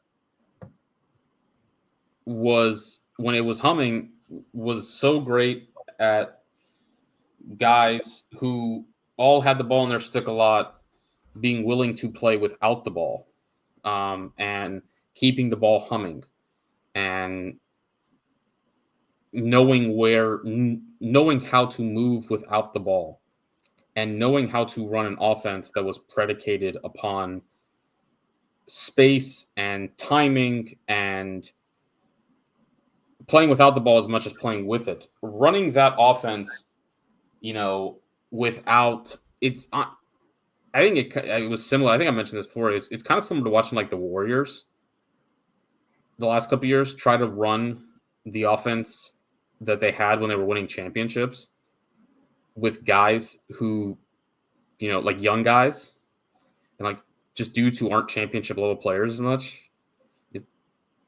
Running that kind of offense with Donville and Kahn and Wisnowskis, those guys can run that offense. Running that offense with dudes who aren't those dudes is a lot harder. And I think they more kind of realized that as the end of this past season went on. And the offense got more back to basics. And when it got back to basics, they were able to make some stuff happen. What does the offense look like now? They have a lot more experience, but does that experience still mean they can run the offense that they did a couple years ago? I don't know. That's still a hard offense to run. Like just that experience alone doesn't mean that you can, necessarily run the offense that you had. I think this goes to Penn State as well. TJ Malone might be the most significant loss of any team had in the country. I don't know that any team put as much. TJ Malone had 30% of Penn State's assists last year. He also took 18% of their shots. That's a lot. And additionally, he didn't turn the ball over a heck of a lot either. Like on that offense, there were several guys who turned the ball over more than he did. Like his ability to pass and, contribute assists the way he did and turn the ball over at a pretty, minimal level is astounding. And they put so much on his plate. When you lose him, we saw what Penn State looked like when they lost a kind of, and Malone wasn't Grant, but he, in terms of intelligence, in terms of how he knew how to operate their system, it was about the only comparable I would put in. The only other comparables were Pat and Connor. I would say in terms of like lacrosse IQ, knowing how to run this is like that was it. So, and he didn't have those guys' physical gifts. I would say, but he was as smart as any player in the country. So, like that's a question. It's really interesting. Kind of know where the Terps are gonna go this year on the offensive, but the moves they've made indicate, I think, an aggressiveness and belief that they're going to be able to make some things happen. And I think it's more they're being a favorite more speaks to kind of an incumbency status, which I do think. And also there is they bring back, they should be, as we saw we've seen over the last couple of years, they just have an ability. They're going to be really good. It's just really hard for them to not be a top 10-ish team if you give them a pretty, a certain key amount of pieces. And now, granted, they do lose two of those pieces they had the last couple of years in Weirman and Zappatello. They bring back McNady in goal. He certainly had his struggles. He's still a super experienced goalie who's really good. Defensively, you lose Zapps, but you bring back like 4 guys who have all started games for you, so their defense is going to be really good. They bring back a couple shorties with experience. They also bring back the best short. They bring in the best shorties from D3. Their defense is going to be really good. I think at faceoff they will be. I like where they're at faceoff. Shea Kiefler and Sean Creeder are both guys who were like highly touted faceoff guys who have had some experience. So, but I do think there is room in the Big Ten for someone, if someone makes a run the way Penn State did a couple years ago, I think to probably topple this Maryland team, unless Maryland themselves makes that run. So there's room for someone to like emerge from the Big Ten. It could be Maryland if their offense, is closer to like a top 10 unit than the top 30 unit has been the last couple of years. If that's not the case, then maybe Hopkins offense, if it can adequately replace the losses of guys like Angelis and Degnan, because their defense will be very strong with Scott Smith back there and Kilrain and bringing in Luke Stout in goal. They should be there. Or Penn State, their defense will be good. The Big Ten looks pretty similar to what it's been. Can someone, whoever kind of, someone's going to emerge, I think, out of this pack. I believe it's a question of whom. Maryland gets the edge because it's Maryland for now. You kind of have an idea that their floor is pretty high. And I think there's more talent on this roster than there's been the last couple of years. That's my gut feeling. I think there's more talent on this. Losing Weirman and Zappatello is significant. That is true. Overall, though, I do think there's more talent than they've had the last couple of years.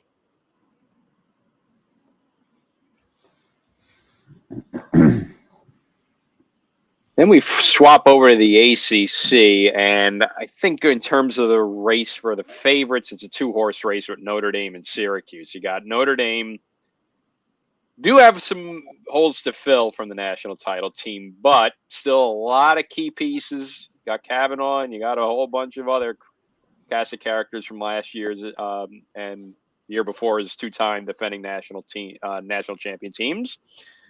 Then you got Syracuse, that vaunted freshman class. They're now juniors. They're now upperclassmen. And each year they have improved year by year. Made a quarterfinal this year. The expectations are higher.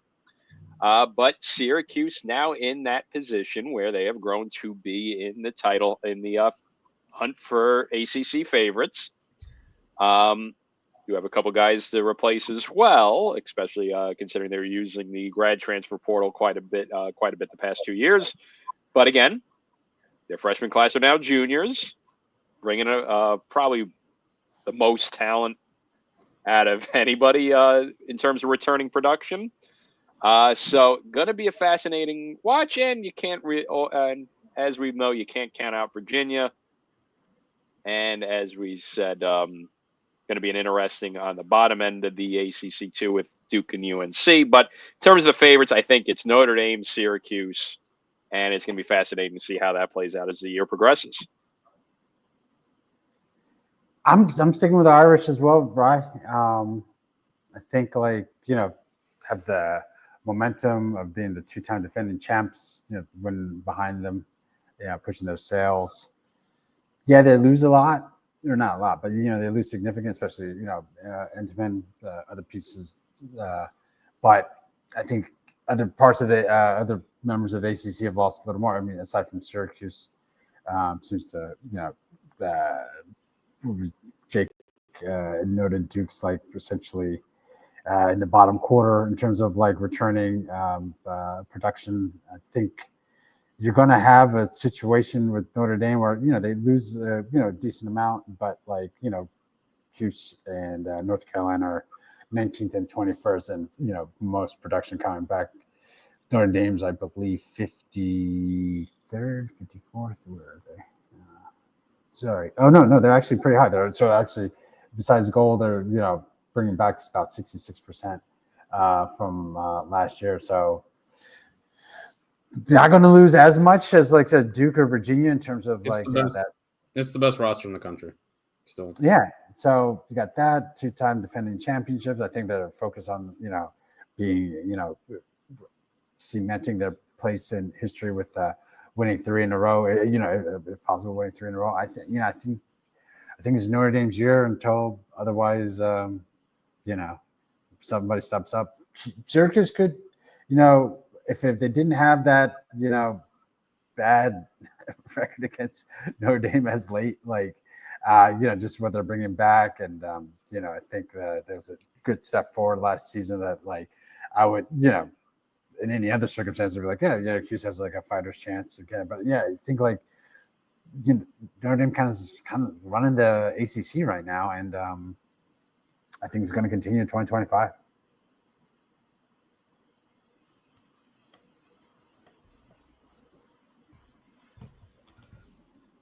Yeah, 3 in a row is.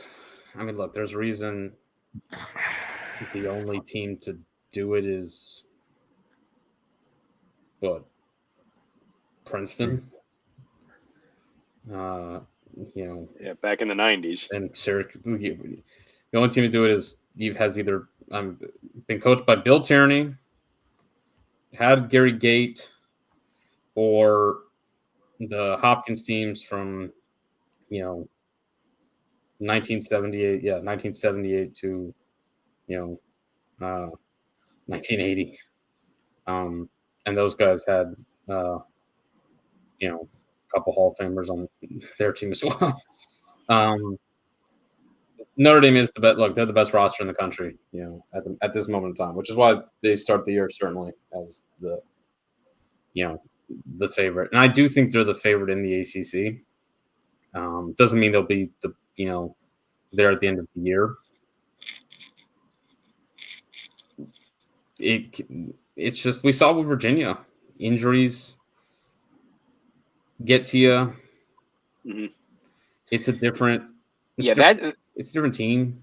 Yeah, that was the thing. The 2022 Virginia team was kind of I think the best heading into the season.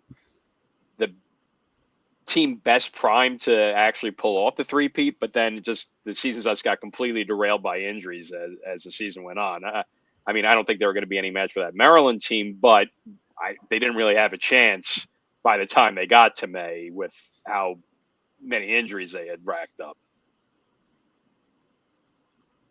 Yeah, I mean, it's a different type of three, with the year up, they had the year off too, yeah. But think of that 22 Virginia team what they brought in. They returned Schellenberger from the 21 team. They it's pretty kind of compared. They lost Matt Moore, sort of in some ways comparable to Pat Calf, kind of. You know, Schellenberger came back, which, yeah, the Schellenberger, Pat Calf, Chris Cav, Matt Moore, who's, yeah, you know, but you returned one of your top two scorers, Cormier, Jake Taylor. Either way, Virginia returned Schellenberger, Cormier, Peter Garneau, Jeff Connor, Xander Dixon, that team, Petey. They brought back, they lost Alex Rode from that team. That was Noons. That 22 team still wound up having on offense. So yeah, Matt Moore came back on that 20. I forgot. Yeah, Matt Moore was on that team. Never mind. Like, yeah, that team has Schellenberger, Cormier, Moore, Dixon, Connor, freshman Griffin Schutz, Petey on faceoff, Cole Kastner. That's a pretty, you know, and yeah, that team wasn't able to really push on. How about 2010 Cuse? Mm-hmm. You could look at, which was the number 2 seed. Wound up, I mean, Cuse over a 4-year run from 08 to 11 had really 4 premium cracks at the championship. The 10 team, after 2 titles, had seniors Daniello and Jameson, Keogh, Amadon, Jovan Miller, Galloway and Net, Joe White. Mm-hmm. And they just went on a scoring drought in the fourth quarter against Army, and that's all she wrote. John Lade was back there on close defense. Mm-hmm. Like, that was a pretty stout team. That team was more led by defense than offense than the 2010 and 2011 teams were more defense than offense. But it gives you an idea. It's hard to do. Yeah. Did you see this cool little addition to the Wikipedia's NCAA tournament page? Got a nice little graph of like all the tournament appearances, and you can kind of, you know, move around with the tabs. But yeah, it's kind of cool to see like the Cuse had that one little here, you know, 0102, right? You almost had a three-peat there. Mm-hmm. Yeah, that Duke three-peat, 13 or potential three-peat is kind of like lost to history. I guess we can always give Virginia their back-to-back, you know, then making the quarterfinals. But, you know, that 2020 season obviously was canceled there. Princeton three-peats. Cuse had a couple of chances for a three-peat semifinal in 94, you know, bookend by 2 titles in 93 and 95. So yeah, it's like absolutely, you know, kind of like the Moby Dick for a lot of teams. You know, get real close, and you know, we all know what happened to Syracuse in 2010. It was kind of rough for them, but yeah, I think the Irish probably best chance in our lifetime. If I'm thinking of like that Duke 15 team, and I think they were probably highly seeded, but I don't know if like going in, they had as much momentum as you know, this Notre Dame team has, and you know, as much production coming back for that potential three-peat. Cuse 2016, the Cuse 2010 team. I mean, that's rough, right? That's the way they were looking in that regular season. They were looking like they were trying for a three-peat run. And the first 3 quarters against Army in that first round game, they were looking very good. And then they just had a scoring drought that they couldn't get out of. Duke 2015 was not. That wasn't Duke 2015 wasn't a. They were going to win the title the next year.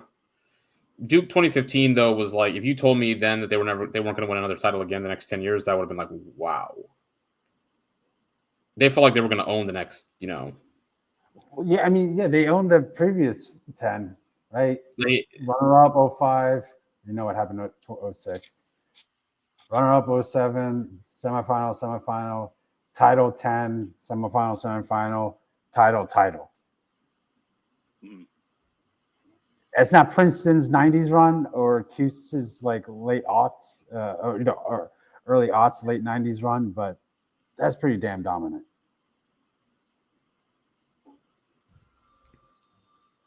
Yeah, and I mean they've ratted off Final Four runs. I mean, you see their 4 out of 5 tournaments they made the Final Four, but no hardware to go with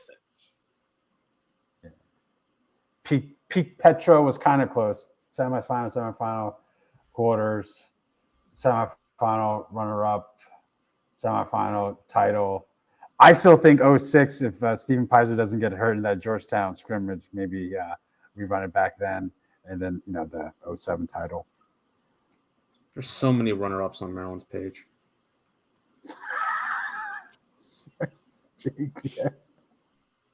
You're not even counting 24. Scroll over one more.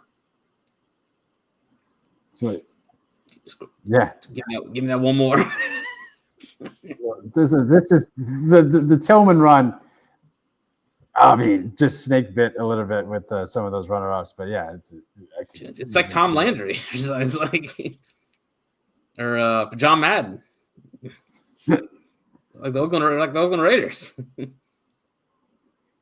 Yes, really. That's a Marv Levy and the Buffalo Bills. Hey, listen, we won too. Like, come on, man, get out of here.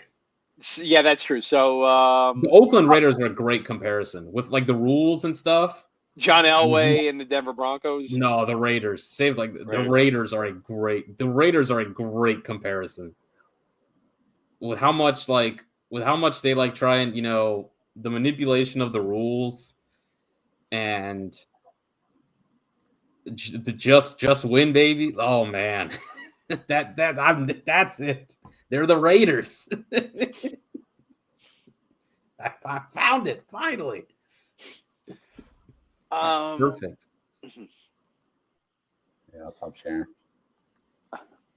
I will say the one thing that's going to be interesting to see with sorry,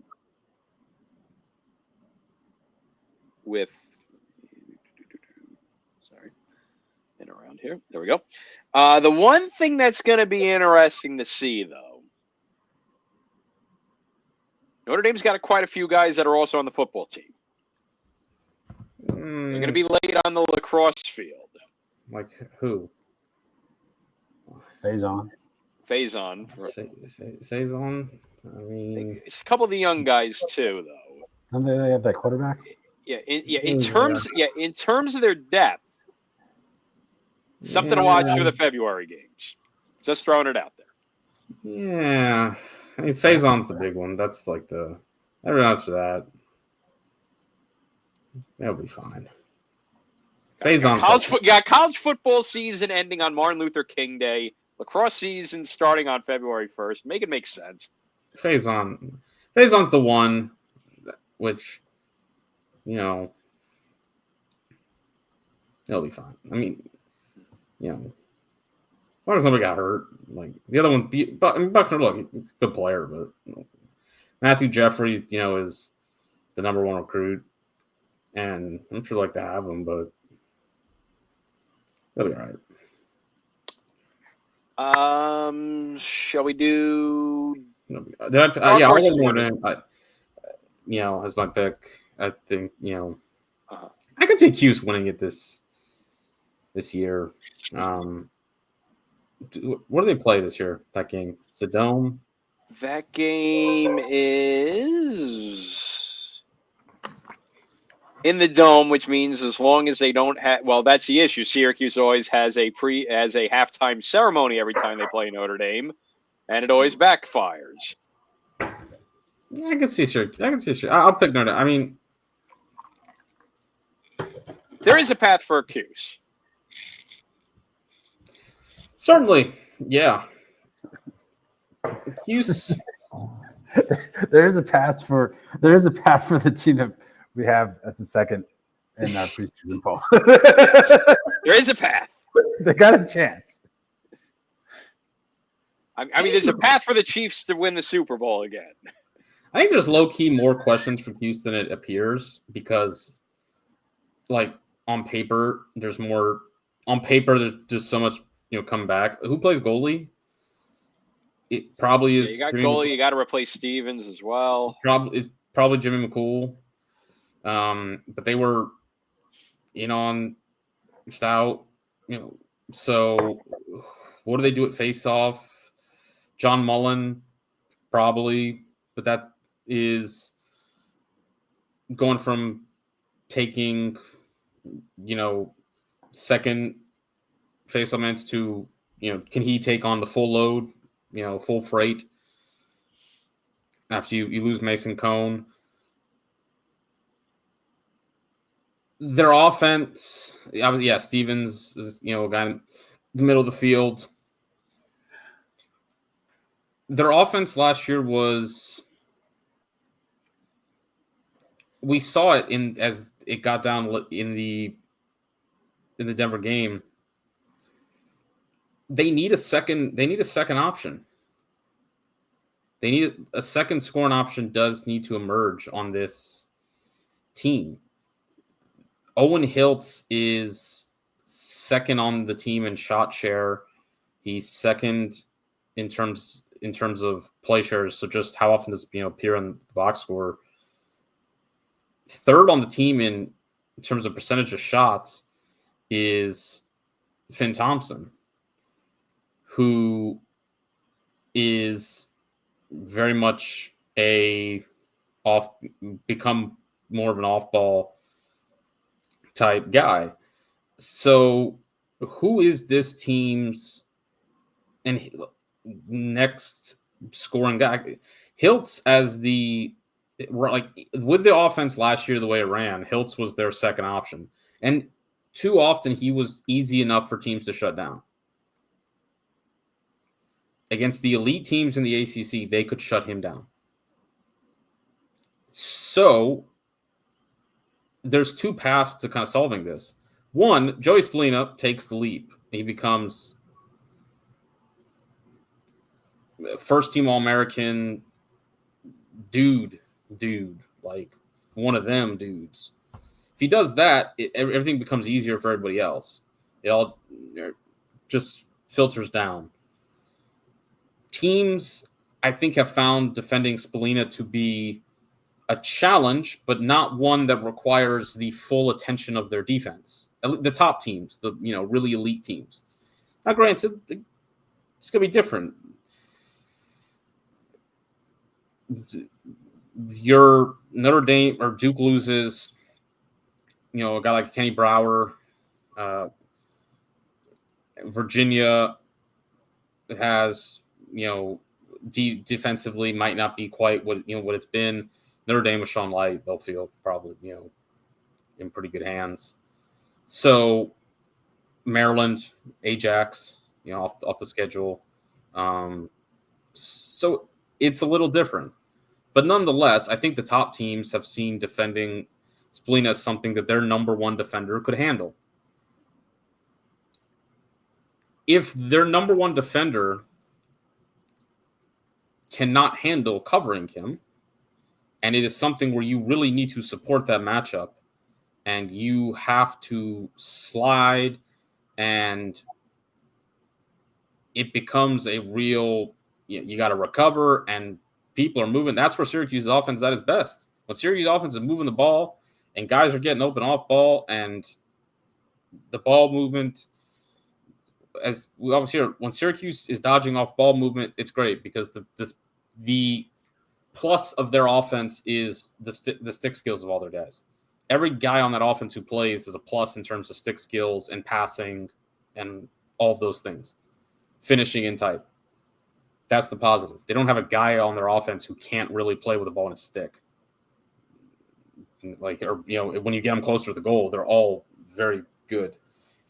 No, there's not a guy really on that offense who can't pass. The more weakness is when you make them dodge. You make them play more isolation. You make them carry the ball more. So Spallina takes some lead in his game. Okay. If he doesn't, what's next?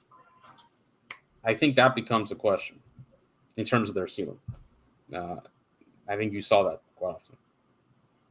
So I do think there's more questions than it doesn't mean they're not a lot of teams have questions. So, but Yeah, I think there are more. I think there are more questions with them that maybe not appear just because a lot of teams lose a lot of pieces and they don't as much. So.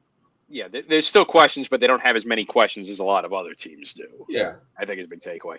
One other thing they did announce today, Syracuse-Cornell, the game that I am conscientiously objecting to, a.k.a. I'm actually down in D.C. that day. Mitchell Field is where it's going to be in Uniondale. It's basically right across Hempstead Turnpike from Hofstra. So that is where that game is going to be held. I guess when we did the favorites, we kind of named who we're going to have as our winners, right? Yeah. Okay, I will make one caveat with the Ivy League. I did say Cornell in the regular season, but I think when you're talking about the automatic bid, I'll go with Princeton because I think you've seen they turn it on come Ivy League tournament time. And in that one weekend format, I think I'll go with the Tigers. So Ivy League is split. Remember, in the Ivy League, they claim regular season titles as Ivy League titles as well. So Cornell for the regular season title, Princeton for the tournament title. But yeah, Notre Dame for the ACC, Maryland for the Big Ten.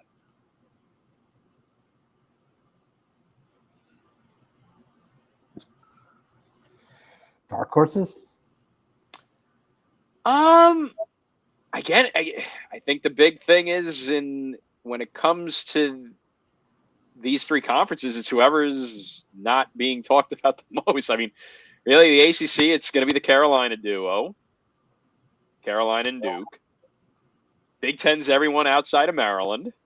So that's Penn State, Ohio State, Rutgers, and Michigan.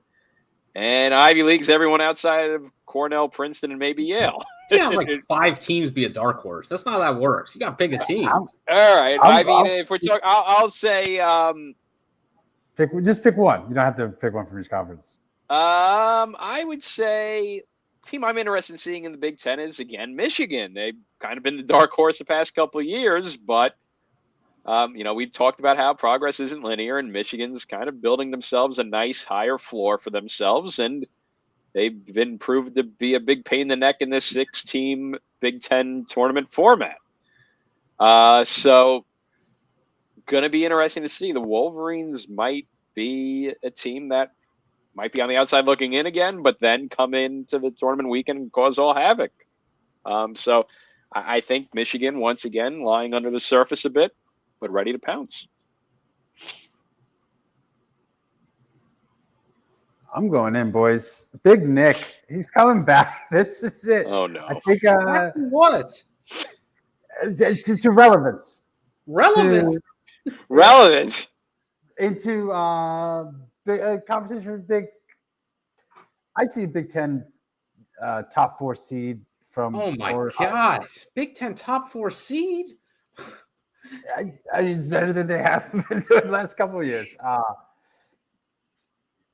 I'm going. I feel it. I think they had a pretty good defense. It was like kind of just like on the cusp. They're like the early. You remember this, Brian? Maybe you're a little younger, but like those Knicks teams, the Ewing teams, Riley teams, like just ugly as all heck. Like I thought you were going to mention the '99 Knicks. Which yeah, the Knicks. I was like ugly. Not the prettiest offense, great defense. Probably a little bit more antagonizing the element as well of getting under opponent's skin. I think that's what Ohio State. It's just a running gag for like the last 10 years on Ohio State. They were a top 4 yeah, team. I think this is an important year for them. I think, with the No stadium, kidding. with the Ryan stadium, Day's not. They don't have to give buyout money to Ryan Day anymore, but they sure as heck can for Nick Myers. They got it. They got it in this side account exactly. Yeah, I think it is. I mean, like, I think it is. I think that it's going to be like a good season for Ohio State in terms of like. Can you define a good season? Say You just said it. Top four of the Big Ten. Second. I could second in the Big Ten. Oh, okay. Oh man, all right. I could see top 4. If it's them versus Michigan and Rutgers, I could see fourth I'm place. tweeting this right now. Second in the Big Ten over Hopkins and Penn State. Oh, boy. Can we please change say for your own good? We need someone to hack into your DraftKings account. I'm in the process of tweeting this out right now. Change your password so you do not put any money on Ohio State for your sanity. You saw the over/under. What was it? 7.5. It sent you that, right? Or maybe we're going to save that for next week's pod, probably, Jake. Or release some stuff. But dude, like I think Hopkins. I have questions about Hopkins. I mean, I will give Ohio State this.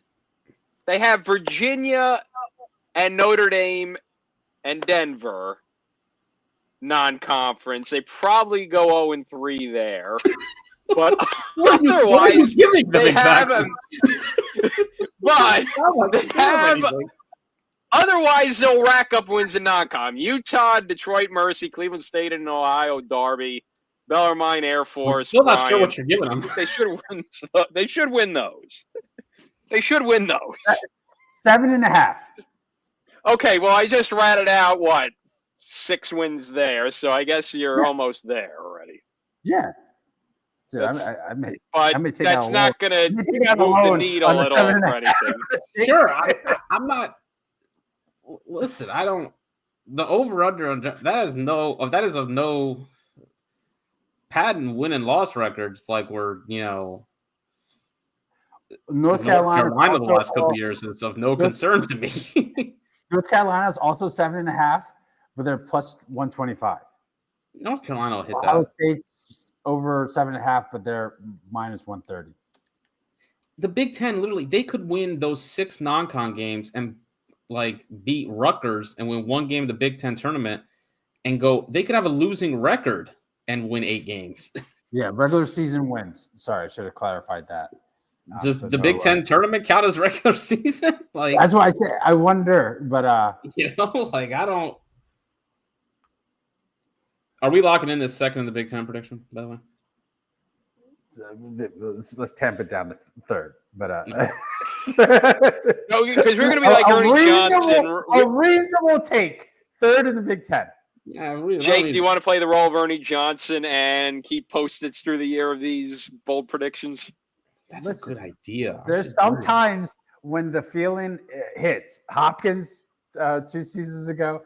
Jake, I went all in on Maryland for those 2 years. It was just solid days. No, the 2021 that was a profile in courage because that was the ACC Super. I also went on.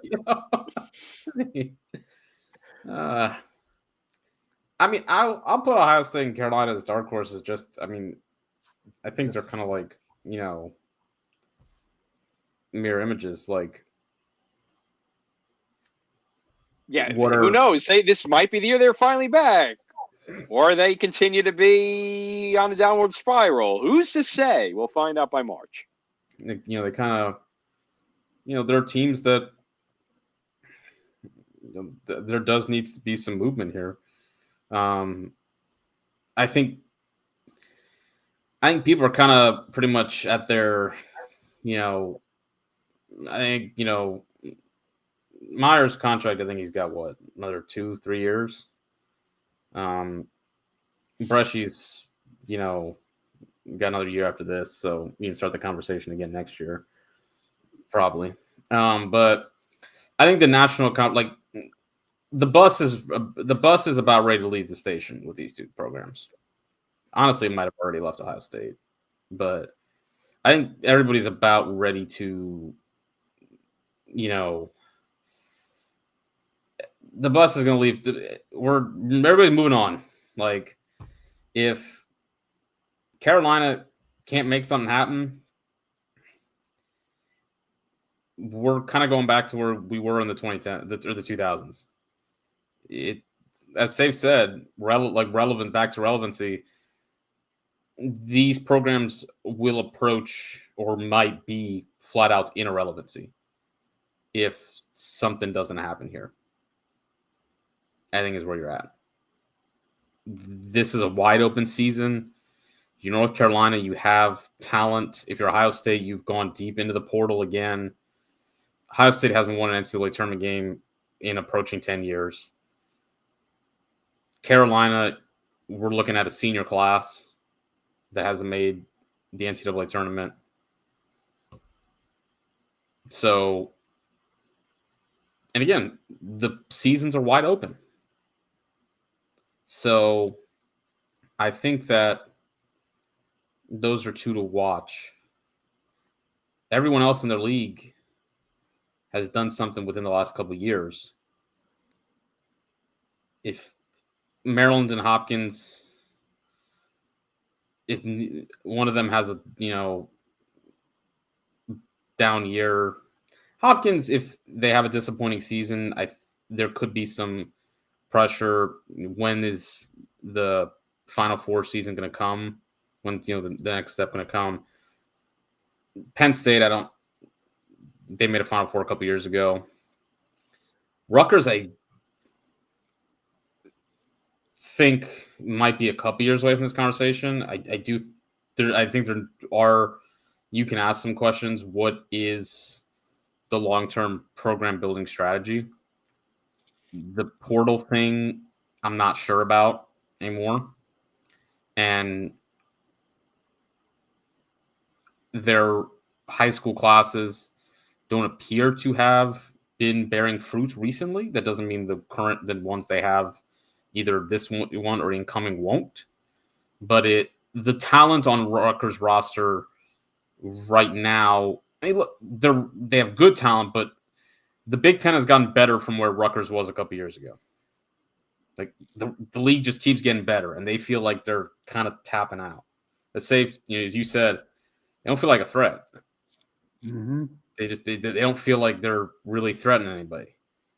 So in Piscataway, I don't think anyone's really pushing hard on them because, again, you made a Final Four a couple years ago.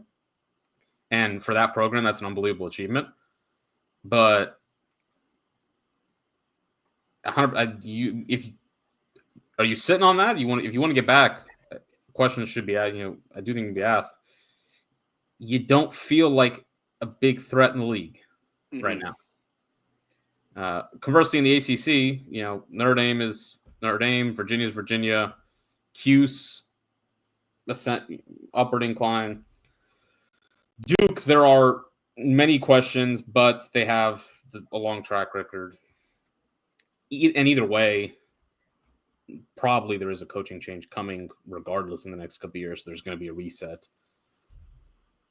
So for these two teams, they're the ones to watch.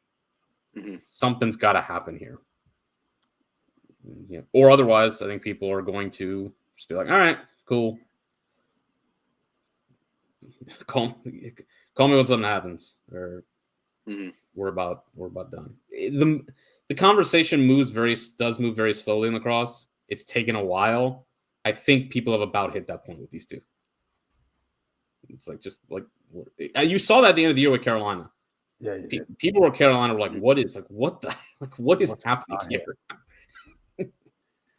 Yeah, the thing with Carolina too is how much of that optimism is a dead season bump. You see it a lot of times in Major League Baseball when a team that's completely out of the playoff race, they have a great September, and people are like, "Oh well, even though they missed the playoffs, they ended this season very well.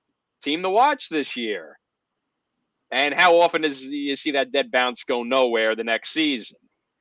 I think that's kind of the concern with Carolina is, yes, they had a good April. They kind of fixed things up a little bit with that win against Duke, but can you convert that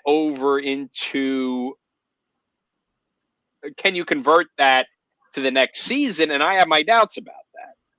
Same with like NFL teams. They're out of the playoff hunt. They pull off a good win or two in December, and people have expectations for them for the next season to build off that momentum from the last month when they're already out of it. But I that's where I have my questions. Carolina, yeah, they had a good win against Duke, but is that going to translate to anything the following year just because they played well when they were knocked out by then already? Let me just pop up their schedule from last year real quick. They played Syracuse tough. They were they played Syracuse tough. Yeah, they played Army tough. Yeah, they beat Duke, but they were out of it the second they lost to High Point, their season was done. So the thing I like is that we're going to figure them out. I don't want to say figure them out. We're going to know more quickly than we usually do. Their schedule the last couple of years, there had been a pattern of their schedule where it got padded. And then the ACC came and, they took on water. 2019, they started with Mercer, Furman, Harvard. Then they lost to Hopkins and Denver. And then it was Marist, Bucknell, Cleveland State. Then they played Maryland, Duke, Virginia, Cuse, Notre Dame. And look, their seasons have been it's the same thing. Started 3-0, overall 6-2, and they finished 2-5, 8-7. 21, obvious, 20 and 21 were the two big seasons. 22 started with Richmond and Colgate, played Ohio State, Brown, Hopkins, Denver, Virginia, High Point, Bellarmine in there. Overall started 7-2, ended 1-4. 23 started with Mercer, played Hopkins, Ohio State, Syracuse, Denver, Brown, Duke, then Dartmouth, High Point, Providence.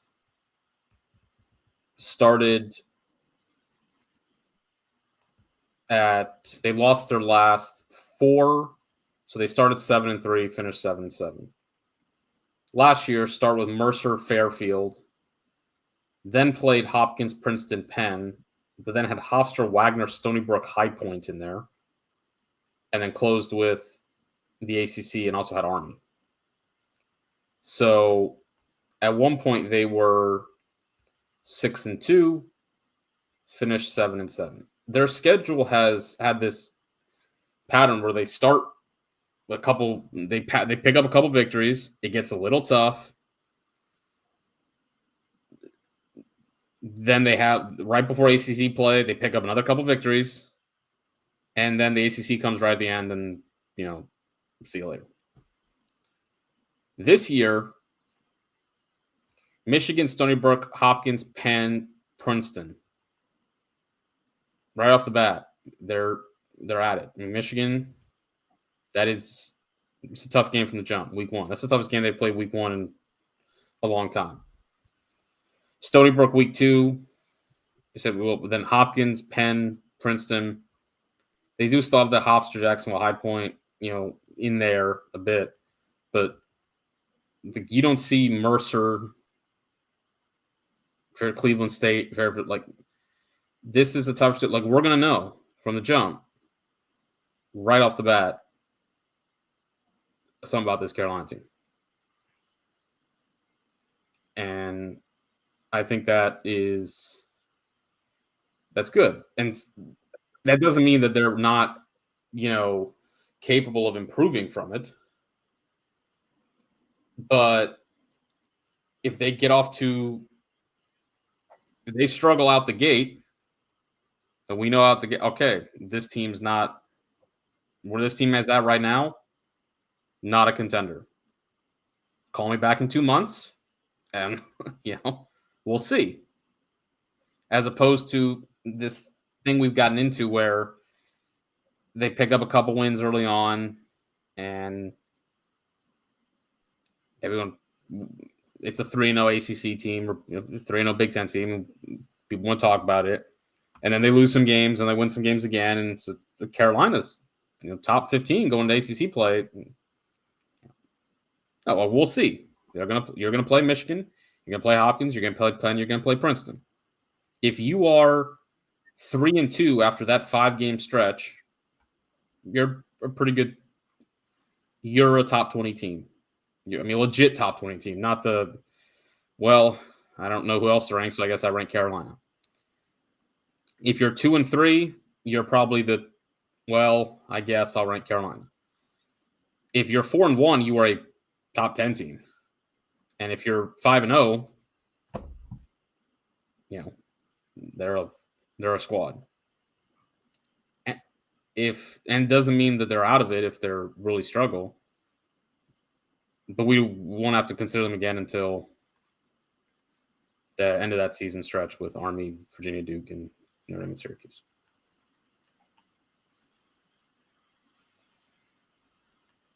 And Ohio State, I'm not talking about you until you. Virginia game? Yeah, and also Ohio State, you got to win some road games. Mm-hmm. Ohio State has been embarrassed on the road the last couple of years. I mean, flat out, there's been some ugly losses on the road. Truly some ugly losses. Beat somebody. They play well at home. That is a true home field advantage they have. And that's tremendous. I'm glad. I love home field advantages in lacrosse. But, man, you got to do something. And also the problem is, though, it's a great home field advantage in the sense that, it turns 4 to 5 goal spreads into 1 goal games. I just realized that they're going to be playing the same day as the Stadium Series at home against Brian. No one cares about the Stadium Series.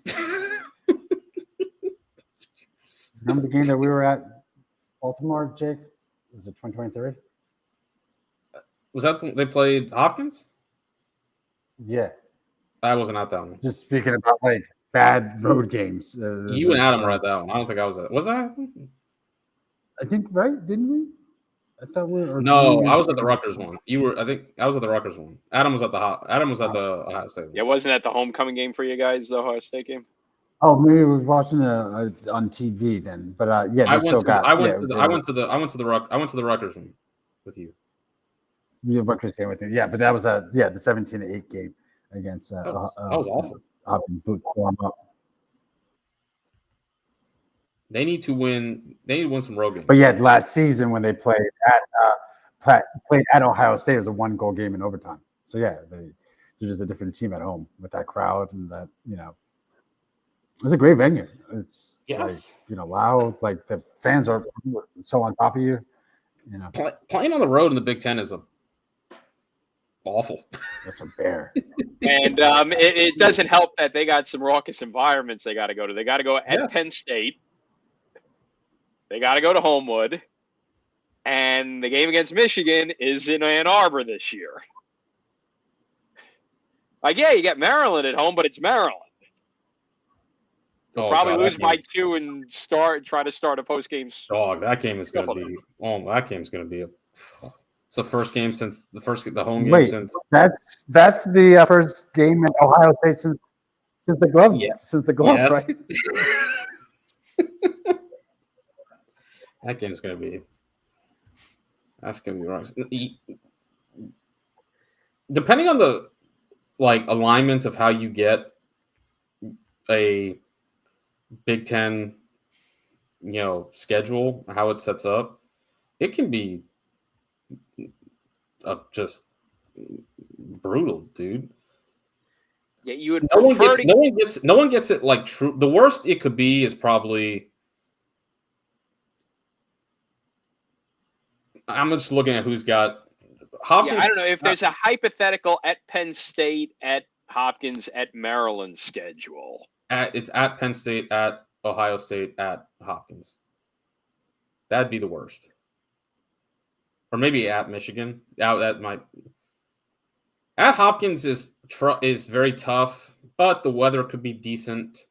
Yeah, if you get Michigan in early Big Ten play in March. And depending on when you catch Hopkins, you might be able to catch them when the crowd is a little lighter. So it depends. Penn State and Ohio State are the two. That's just you catch Penn State on a night game at Panzer. Forget it. Yeah, it's a tough. Yeah, if it's a Friday nighter or a Sunday nighter at Panzer, you can pencil in out. That's very not fun. Rutgers for a minute there. I mean, we haven't mentioned them. Something. They had lost, but like they were. Maryland is tough because it's Maryland. The stadium itself is the environment, but they're tough to play. And I mean, look, the fans are, it's not easy to play there by any means. The environment itself is the stadiums. If Maryland had a stadium, it would certainly be tough. The cold adds to the Penn State out, late March or because Big Ten starts second to last week of March. If you're playing second to last week of March in Ohio, just who wants to do that? Windy, yeah, miserable. Hopkins has at Michigan, at Penn State, at Maryland. That's pretty tough. Not great. Rutgers has. Oh, Rutgers this year is. What is Rutgers? Well, have fun with that. Non-con at Army, at Princeton, at Hopkins, at Ohio State, at Penn State. There's your doomsday scenario. Rutgers has the doomsday schedule. Penn State on a Friday night at Panzer. Ohio State, Columbus, Hopkins at Hopkins. Ooh, that's not fun. Yeah, that's a tough. And they got to go to Mitchie. Yeah. And they got to go to Class of 52. Yeah. They got Loyola at home. They play UMass. They play UMass at Piscataway too. They don't have to go to Amherst. They don't have to. Yeah, they don't have to go there. That's a road slate where you went to Amherst in March, Army in February, Panzer. Yeah, Gerber, Mitchie, Panzer, Homewood. You're just getting punched in the mouth. Oh, I was saying, oh Lord. God, that'd be awful. That's hard times, Daddy. Yeah, at least they don't have to go to Gerber. Amherst is. Amherst could be a house of horrors for. Or Ridley too. Ridley's. Yeah, they also avoid Ridley. Loyola beating Hopkins and Maryland in back-to-back weeks at Ridley, and then just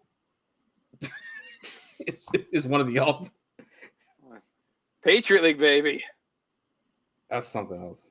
Well, Rutgers also has St. Joe's. Jesus, that is. It's a and they're at Lehigh on February 1st. They start their season at Lehigh. I mean, Lehigh is a public park, but I know it's not a public park, but it looks like a public park. You know the meme that I'm talking about. The backdrop makes it look like it's in a municipal park. But I mean, that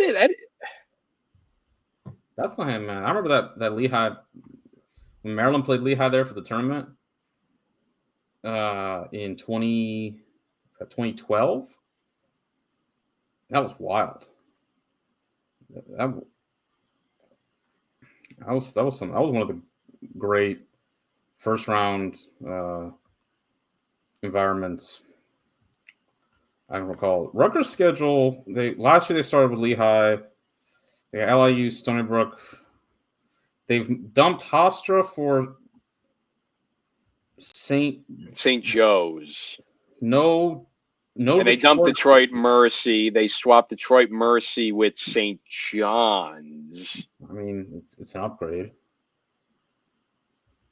The schedule is better this year, but by a smidge. They added LIU. I don't know if I would have. Their schedule's better.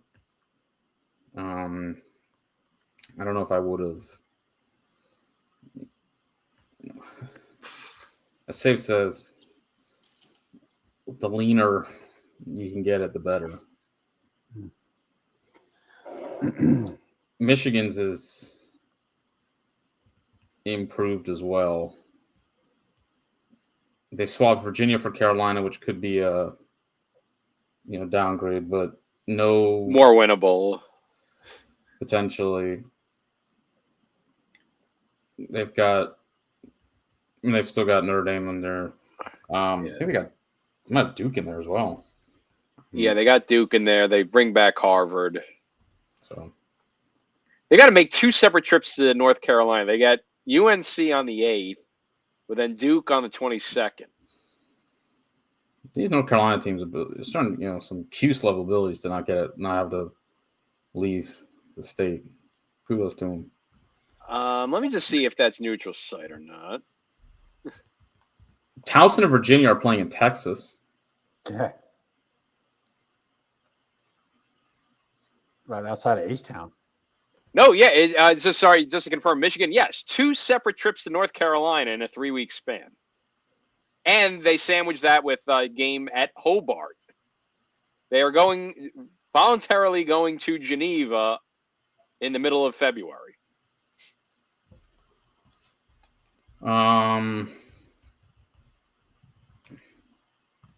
So the Maryland Notre Dame game is on ESPNU, I think. I think I saw that.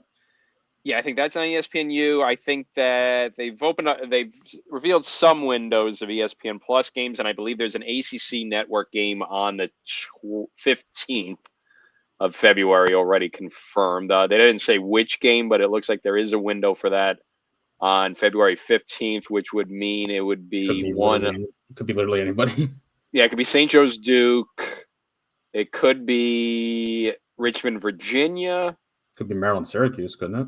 No, because it's in Maryland, so that's. Oh, okay, yeah, you're right. Or it could be Marquette, Notre Dame. Watch me, Marquette, Notre Dame. No, probably Richmond, Virginia. Or, maybe St. Joe's. Richmond, Virginia is sometimes. No, what am I thinking? I feel like Richmond, Virginia is usually a plus game. Because Dom Starsia usually calls that game. Well, it's in Charlottesville. I think it's usually a plus game when it's in Richmond. That's what I'm thinking of. I wonder what they're going to do with the Big Ten BTN slate that day, though, because you have Princeton, Penn State at 1 and Syracuse, Maryland at 2. They're going on BTN Plus. Both of them go on BTN Plus, probably. The pre-Big Ten conference BTN slate have been pretty BTN bare the last couple of years. I would say you've got a slim chance of the only one that will be broadcast that I would bet on is Maryland, Virginia. No, is Maryland, Virginia this year? Is that Klockner? Let me see. Yeah, it's at Klockner, so that'll be ACC Network. Yeah, right, ESPNU. So. Well, no, it's 15th. It's gonna be ACC Network. That's conference tournament time for basketball. Yeah. So I wouldn't. I mean, Ohio State. I can't plays. Who does Ohio State have? Does Ohio State play Notre Dame at home? No, that's in South Bend. They got Virginia February 22nd at noon. Probably not. Don't see it. Penn State has. Penn State's got a nice schedule, but I don't see them doing it for an Ivy League game. Yeah, and Yale and Cornell are both on the road, so that's ESPN Plus.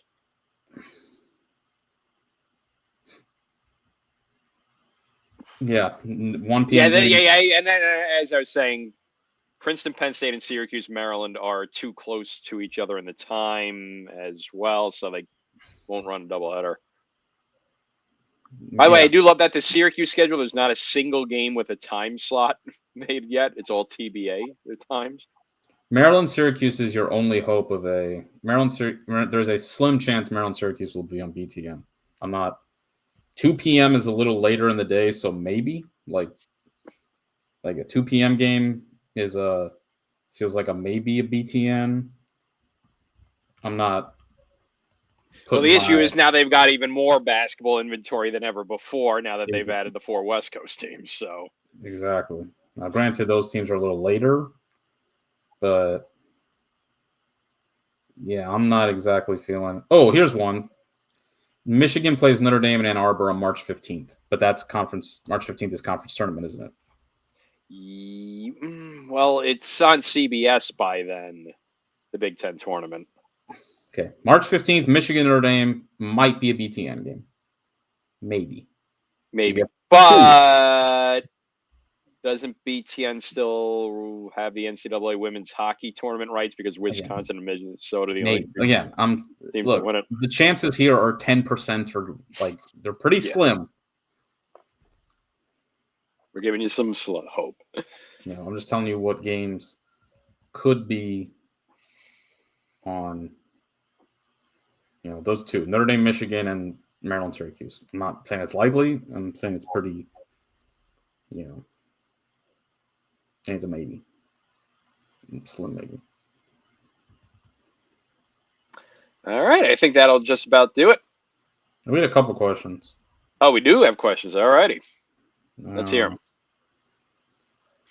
What do we have? We had from Drew Brennan, good friend. How many Ivy League teams do you expect to make the NCAA tournament this year?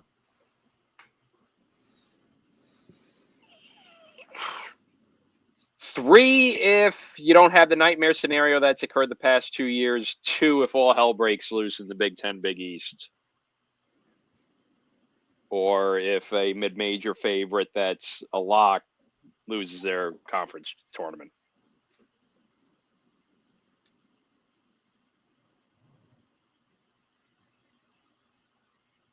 This is Mike's question, right? This was from Drew Brennan. It was how many Ivy League teams do you think make the NCAA tournament this year?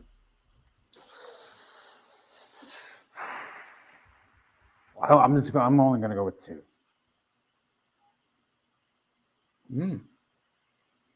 Interesting. Yeah. So in terms of at large, this is all together, right? Yeah, this is all together. Yes, I would say 2 to 3. Depends on how things shake out around them. Because I think the Ivy League is going to have at least 3 tournament quality teams, but it's going to depend on what happens. Big Ten, Big East, and the mid majors. Patriot League, you could even throw in if the Patriot League leader looks like a lock, and then the Patriot League does what the Patriot League always does in their tournament. If Cornell and Princeton do what they're supposed to do out of conference, and one of them slips up and doesn't make the Ivy championship game, and that's where I could see 3. Yeah, I could see it where if the Ivy does, maybe not. We're not saying a repeat of 2022, but if they have a solid out of conference, non-conference slate, it'll rise the tide for the 3rd and 4th place teams in the league. Yeah. I'm thinking of also, if one of those 3rd or 4th place teams, sneaks in and wins the AQ, that Cornell, Princeton have the season that we expect them to have. I don't see them being left out. If Cornell and Princeton are as good as we think they are going to be, they're going to get 3 teams. Yeah, because that's going to boost everybody else. Why doesn't Kai lift all boats? The problem the Ivy League has had the last couple of years is they haven't had a great team. That's really been the issue with the leagues. The problem the Ivy League, really had is that everyone starts to, cannibalize. The Ivy League the Ivy League needs a couple really strong teams. The Ivy League has a couple strong teams. They're going to be. They need to win. Yeah. So if the Ivy League has 2 top 5 teams in Cornell and Princeton, I think they're going to get a third team in the mix. Yeah, there. Now, if Cornell and Princeton are top 10 teams as opposed to top 5 teams, this gets you into the conversation we've had. The Ivy League's problem the last years was they've had 1 seeded team, or 2. 2023, they had 2. 2024, they had none.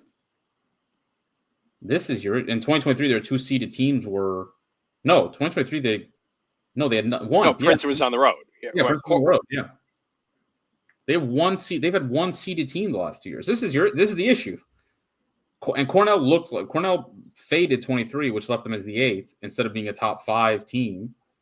And then 24, there was no great team in the Ivy.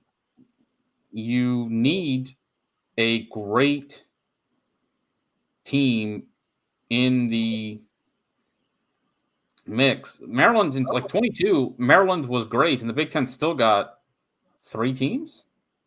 Yeah. Still got Ohio State and still got Penn State. Yeah, Rutgers and losing to Maryland did nothing to hurt those teams. Having elite teams, one, it doesn't do anything to hurt.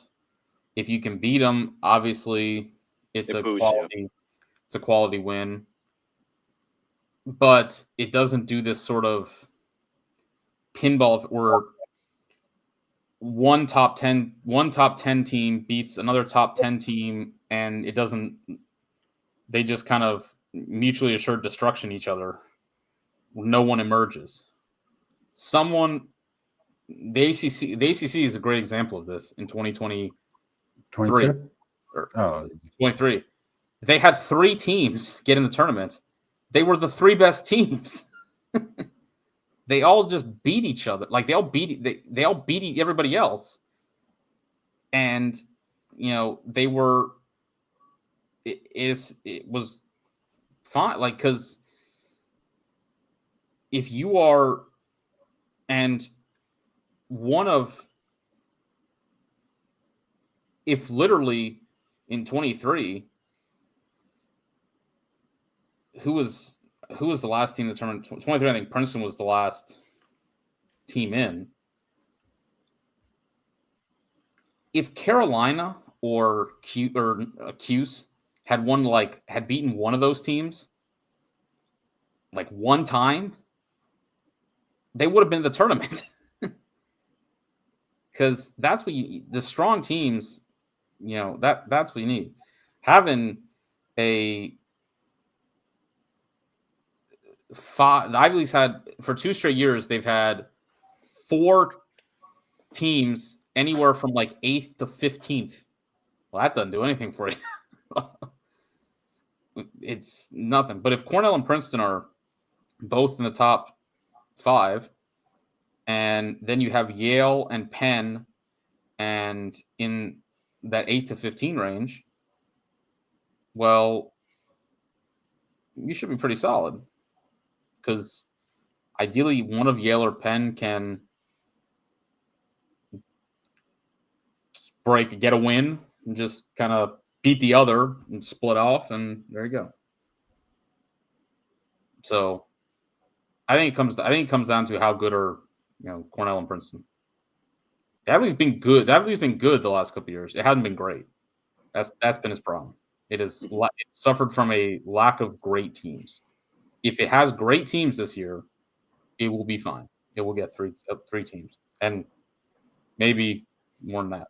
If it continues to be a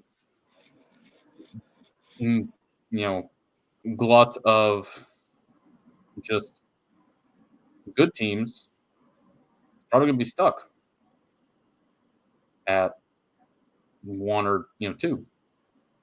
So that's the question. Or if it's just one great team, then we'll see. But That would be. I'll say right now, if Cornell and Princeton are both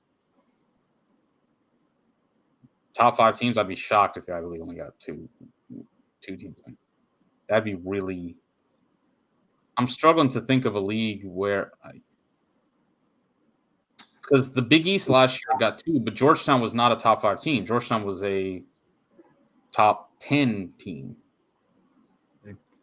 I'm starting to think of a league where you had 2 top 5 teams, and that was the only teams the league got. Like, we've had Big Ten teams in. The Rutgers, Maryland 2022 year where they 21.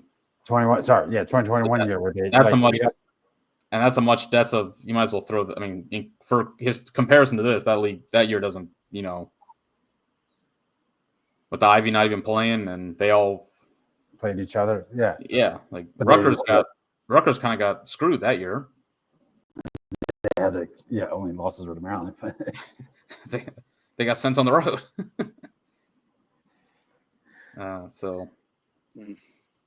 Yeah, I think the Ivy League will get. Again, I think they'll get 3 because I think Cornell and Princeton are going to be in the. But if you told me that they weren't, I could say they'll be the same as it's been the last couple of years. All right, next on deck.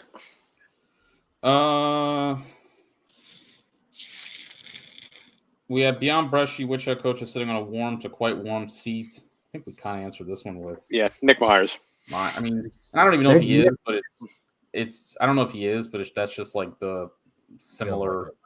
That's the similar kind of, that's the program that feels like it's in a similar position. I couldn't answer, I don't know who's on a hot seat. I can't tell you, but which programs are in that similar. Navy's another one that feels kind of in that also position of you just had a senior class that came in with a lot of hype and anticipation, went out the door. Xavier Arline, Bonnet, those guys didn't make an NCAA tournament. He's been there. He got there 2020. If you wanted to write off 2020 and 2021 because of COVID and how that affected the game, I think that wouldn't be unfair. But now you're coming up on 2022 is his kind of first to your 2025.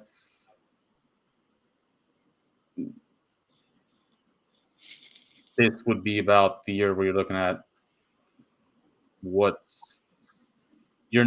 the program is not escalated to past, where the program was under Rick Sohl, which was the goal when they made the move. Look, things have changed, obviously. We'll have to see with, sport kind of maybe change, going back pre-COVID, things like that. They're another one that kind of feels in spot. Again, I don't know. Hot seat, who's not. It's always a kind of uncomfortable thing to speculate on. It's the nature of the business, but I don't know. But programs that are in that kind of spot, similar to Carolina, Ohio State, Navy, where I think if you don't have a year here soon, you risk being a little irrelevant, I think, in the kind of national picture. And then we had, so it was mentioned Mike's questions. First one was, is Dartmouth no longer the default basement dweller in the Ivy? They are improved, but the issue is the rest of the conference has also raised their game lately. They're projected to be ahead of Brown this year, right? I don't know. They weren't better than them last year, and last year was about as bad as Brown you figure could get. Last year was kind of, I don't know what to make. It wasn't a big story, I guess. I don't think it got talked about, but they lost their last 7 games. Now, granted, their last 7 games games were two tough teams. They were conference opponents, and also Georgetown. But they didn't get better last year, I would say. And that was kind of the whole purpose of them making the coaching change, right? Mm-hmm. Like, they got better, and so like their defense got better. Their save percentage got a lot better, which kind of correlates with their defense improving. The offense got worse, which hiring Sean Kerwin and the offense gets worse. And a lot of the same pieces on offense were the same from a year ago, or from 23 to 24, is a little concerning, I would say. I mean, it's the first year, new head coach, so things change. But also, again, that was the whole reason with them making a coaching change after the program's best season in a long time. They fired Callahan. I mean, fired. I think his contract had expired, and let him go. But like, the reason they made the coaching change was Callahan had pushed the boulder up to the top, and it was like, well, we don't think he's the guy to, get it any further. And immediately they went back down. This didn't get a lot of talk last year at all. I don't know. Concerns me a little bit.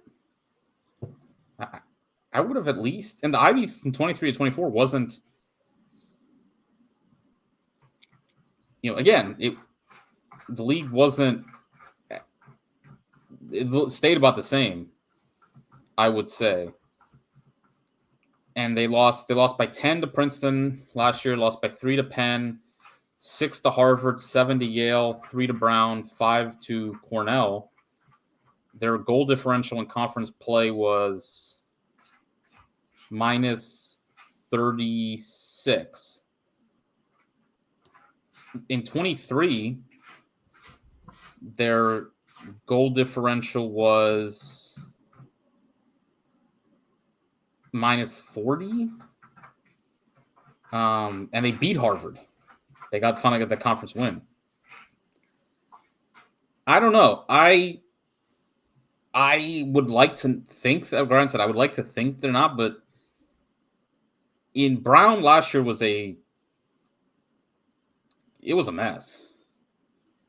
Last year, Brown had about the worst year you kind of can have, I think, there, and kind of an Ivy League program. It started bad, and you had the players suspended, and in fairness, I mean, credit to them, they kind of rallied at the end. I mean, they beat Princeton, and they beat Dartmouth. And wasn't Brown also in that game against Brown had beat Dartmouth or Harvard? Weren't they going to make the Ivy League tournament? They would have been 3-2. Yeah. Or I think they need another win somewhere. They need I think they might need another shift. Brown somehow kind of turned around at the end, but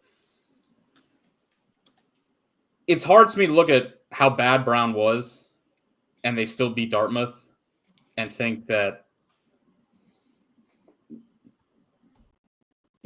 unfortunately, they still feel a ways away.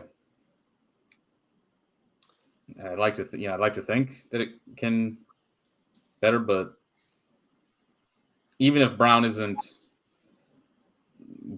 where they were under Lars, obviously, or even where Daly had them a couple years ago, I still think there's a big gap between the other 6 and them.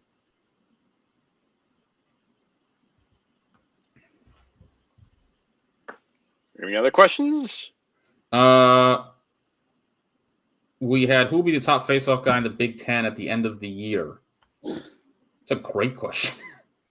Luke Callahan? Is that the best? Is that the standard? There's no Luke Weirman. That's Michigan loses Justin Wheatfeld. And do they Ohio lose? State lost. Didn't Ohio State lose? What's his name?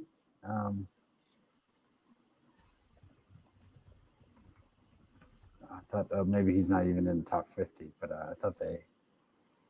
But yeah, I was looking at the best returning face-off percentage-wise off of. It's not the adjusted face-off from Lax reference, but just the NCAA's. Yeah, Logan Callahan.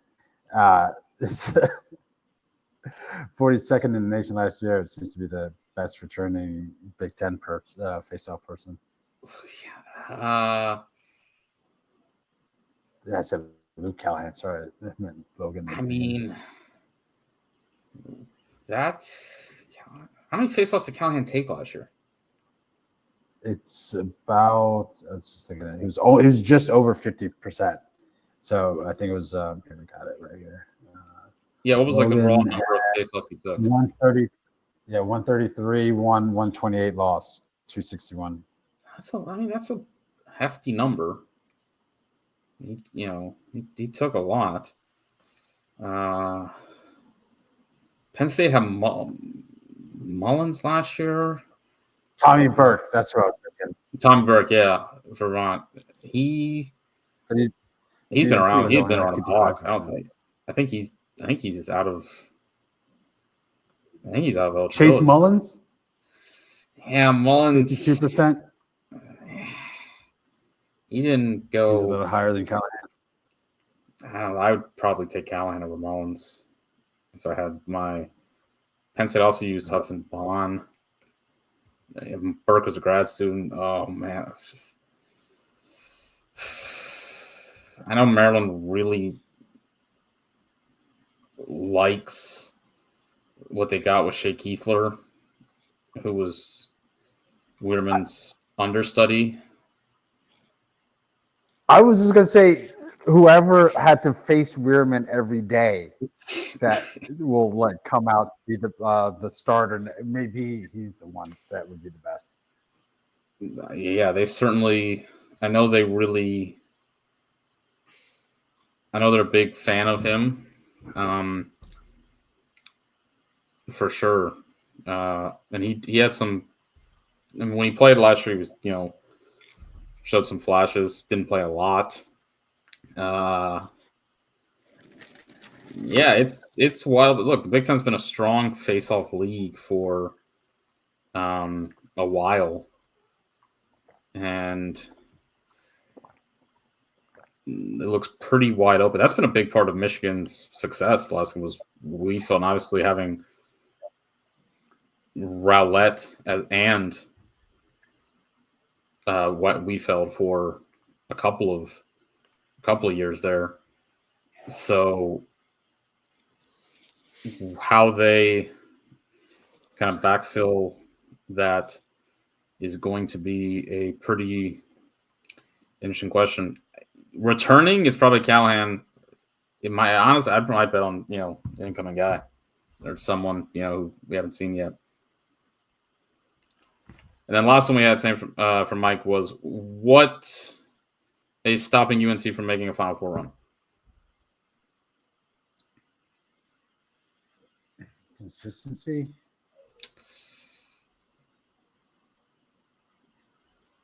Because, if you played the way you played against Duke at the end of the season last year, every single game,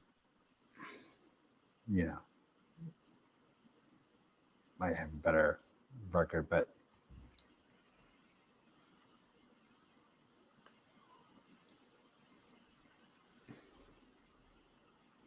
Brian, you got anything? No. Damn. Wow. not having Chris Gray. Midfield production. UNC's attack last year scored 89 goals. How many goals did their next? They rotated a lot of guys in on that midfield. Their next 6 scorers scored how many?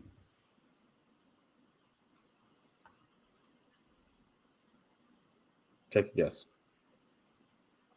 Repeat that one more time. UNC's starting attack of Owen Duffy, Lowell McGovern, and Dom Petramala scored 89 goals last year. How much did their next 6? I mean, because they really didn't have like a starter. Like they never settled on a true starting rotation. Midfield. So their next 6 leading scorers, their next top, let's say I'll go their next top 6 goal scorers. Yeah. Scored how many goals? 40. 27? 42. 42 goals from your top 6 midfielders is not great, Bob. For comparison, let's do this. Notre Dame.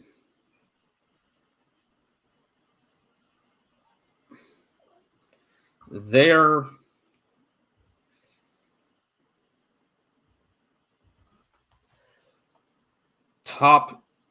first midfield last year of Devin McLean, Jordan Faison, and Eric Dobson. So Notre Dame, Carolina, we just said, they're basically 6 scorers after their attack. Score 42 goals. Notre Dame's first midfield scored how many goals? First midfielder, Notre Dame. Yes, Faison, Dobson, McLean. How many goals? I would say 63. Safe? Yeah, 52. I'm going with 76. Jesus Christ. The second midfield, we just go down next. Buzenkill, Gray, Angrick, 32. Ricciardelli, Bayman, Walker, 18. I mean, there you go. Like, just didn't have. Even Maryland, we can go to, who struggled to produce goal scoring all year long. That was the story of their season. I can go to, and obviously maneuvered a lot of pieces around. Jack Corus, Ryan Siracusa, Daniel Maltz was probably the most consistent, a midfield kind of sort of configuration they had. 76 goals. That tells you what's stopping Carolina right now. I mean, long term, there's a lot of questions you get into that consistency, like Safe said, player development. How many top recruits go into Carolina and just don't come out the way they do at other programs? A lot of guys. But if you're asking, what does it feel like on this team? I think they have the attack. Brady Wambach, great faceoff guy. They brought in Gian Fricaro from Princeton. Defense with Petro last year. That was the best defense I think Petro's coached in a long time. Probably since Popkins in 2018.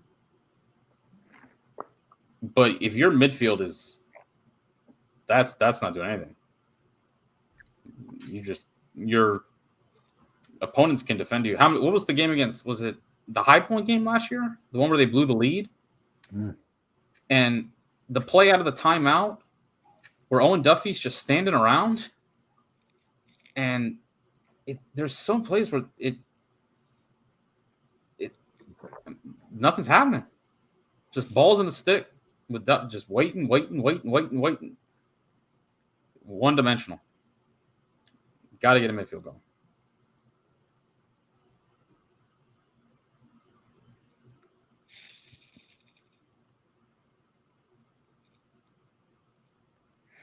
All righty.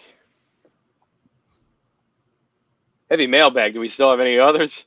I think we're done. All righty. So about 3 hours. Heavy load. Yes. Thank you all for your questions. For a nice, entertaining segment there.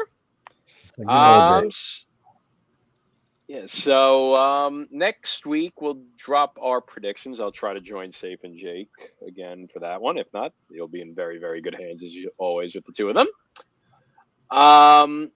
Otherwise, feel free. And with the YouTube, put your comments in. What was the thing we said at the beginning of the episode about the comments for? Something to do with our Freshman of the year. Yeah, who's your freshman of the year pick? Comment on that as we're going to do our preseason superlatives, drop our preseason All-Americans, and our 2025 season predictions. Make sure to like and subscribe as well. Like this video, subscribe to the page because the season is quickly upon us. Plenty of episodes and live streams up around the bend. You could also follow us on Twitter at college_cross. That's where you could find everything, the Cross Commission with our takes and everything. You could also find me at Ryan McD29 on your choice of Twitter or Blue Sky.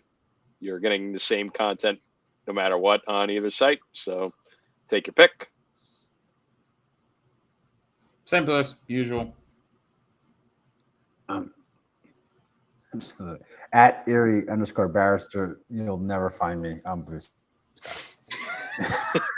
You're not really missing out on anything there. I just have it just for the sake of Twitter kind of migrated there, but otherwise it's like it's like that scene in The Town where Renner's talking to the Affleck about he's not going to jail and he's giving the mule story. That not one more social media app, gentlemen. Not one more. Good call. Again, I'm only on it because college football Twitter kind of migrated over there. But like once football season's over, I don't know how much I'm going to really use it. I'm dying tomorrow night, so like, that'd be one less I have to worry about too. No.